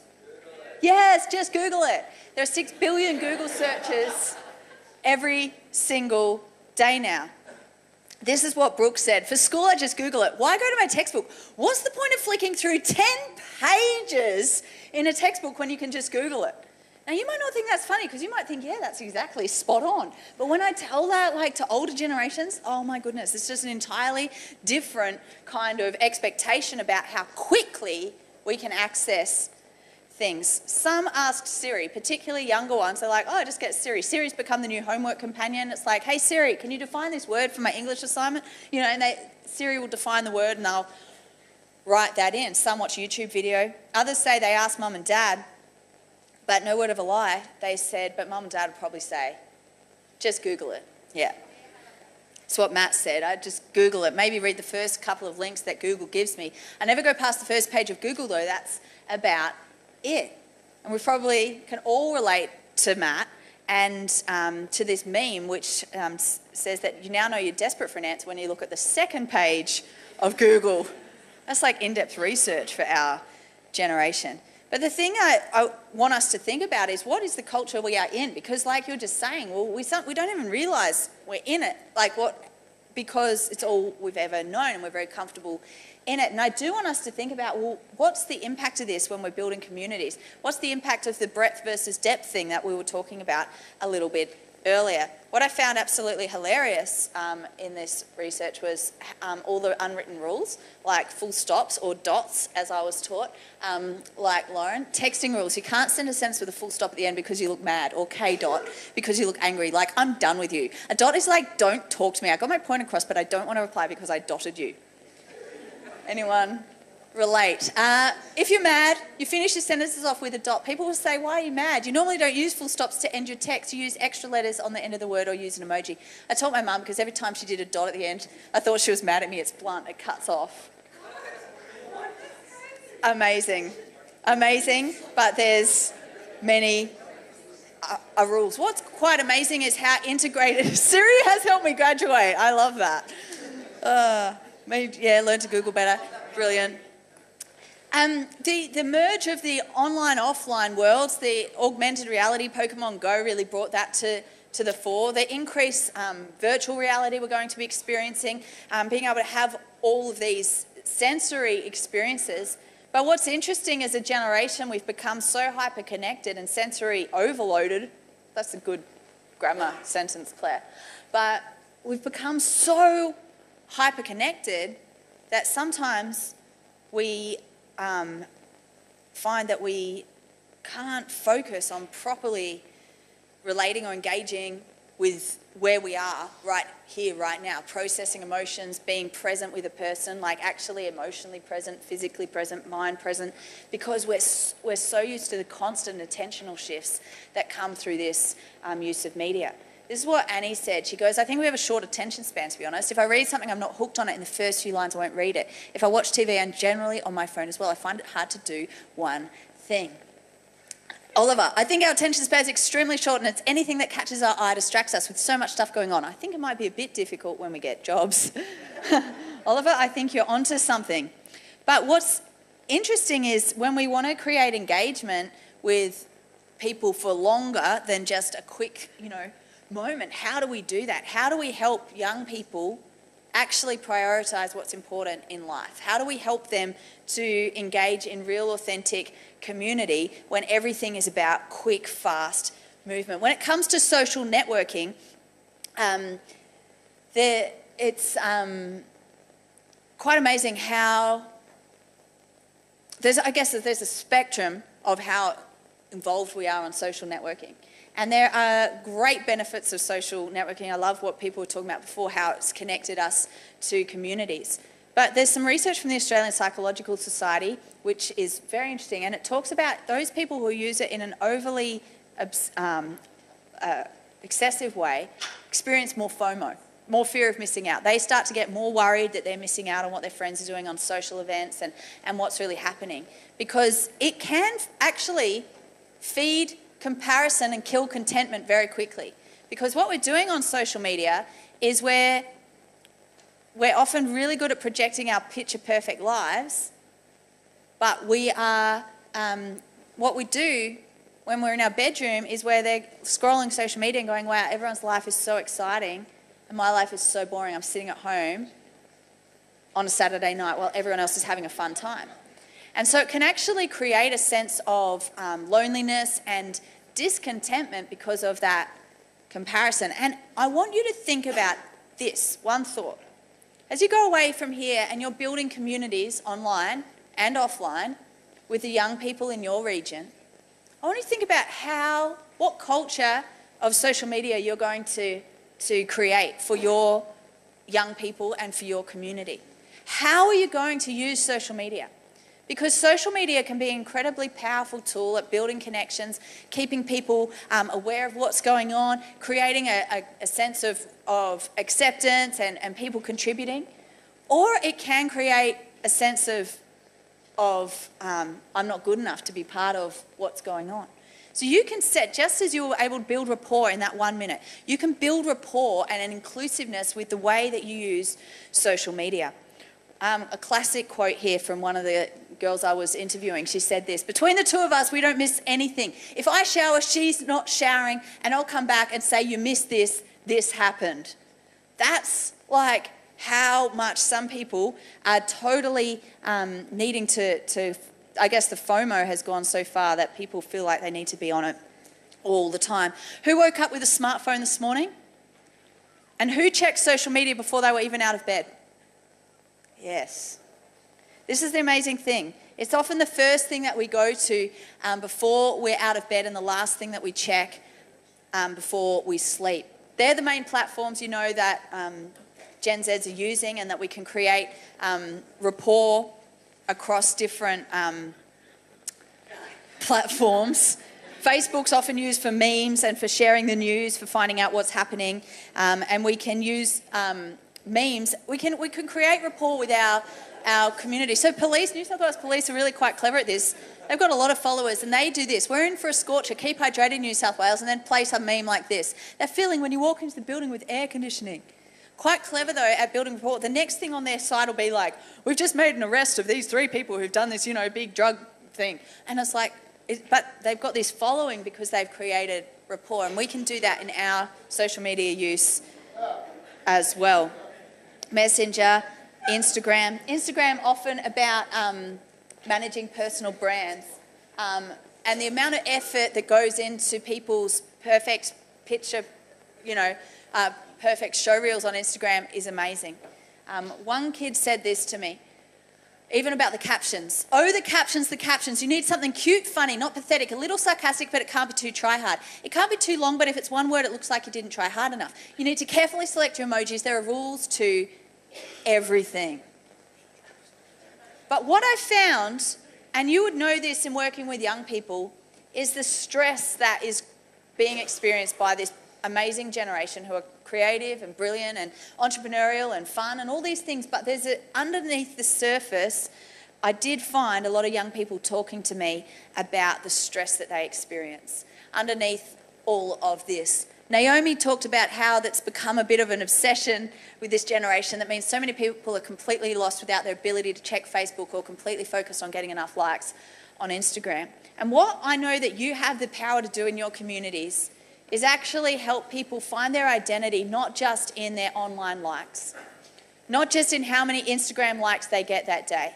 You have the power to shape young people's lives by creating an environment where they are accepted for who they are, where they're validated regardless of how cool their online profile is, and actually create a meaningful place of connection.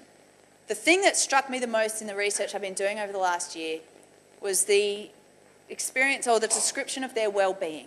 Now, whilst some young people are going well with their well-being, many did describe a lot of anxiety underneath the surface. And I'm just going to finish with this quote, which really had an impact on me, from a girl called Sophie. Talking about the well-being of a generation, she said this. She said, "We are mentally unstable, emotionally broken, spiritually vacant and physically torn, but still pretending everything is picture perfect." So let us, as young people who are leaders in our community, let us shape a culture which actually doesn't just keep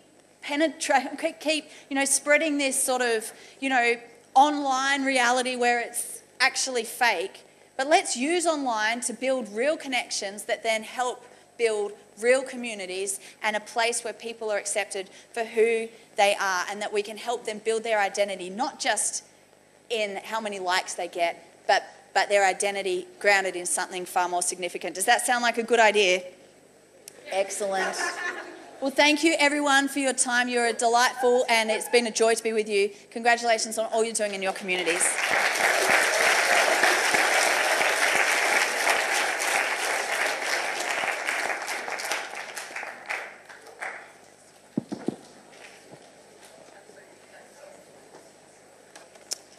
Thank you, Claire.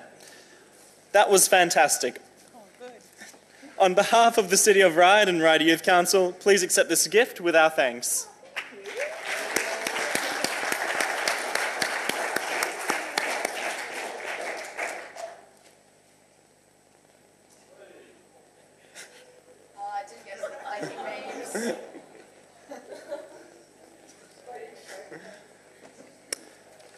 All right, that concludes our presentations for the day. Oh no! But you can relive them in almost real time through the notes I'm sure you've all been making. Next up, we have our second mini workshop. The workshop will carry us through to lunch, which we will commence at 1 p.m. Lunch will go for roughly an hour, so please be back here around 1:55 p.m.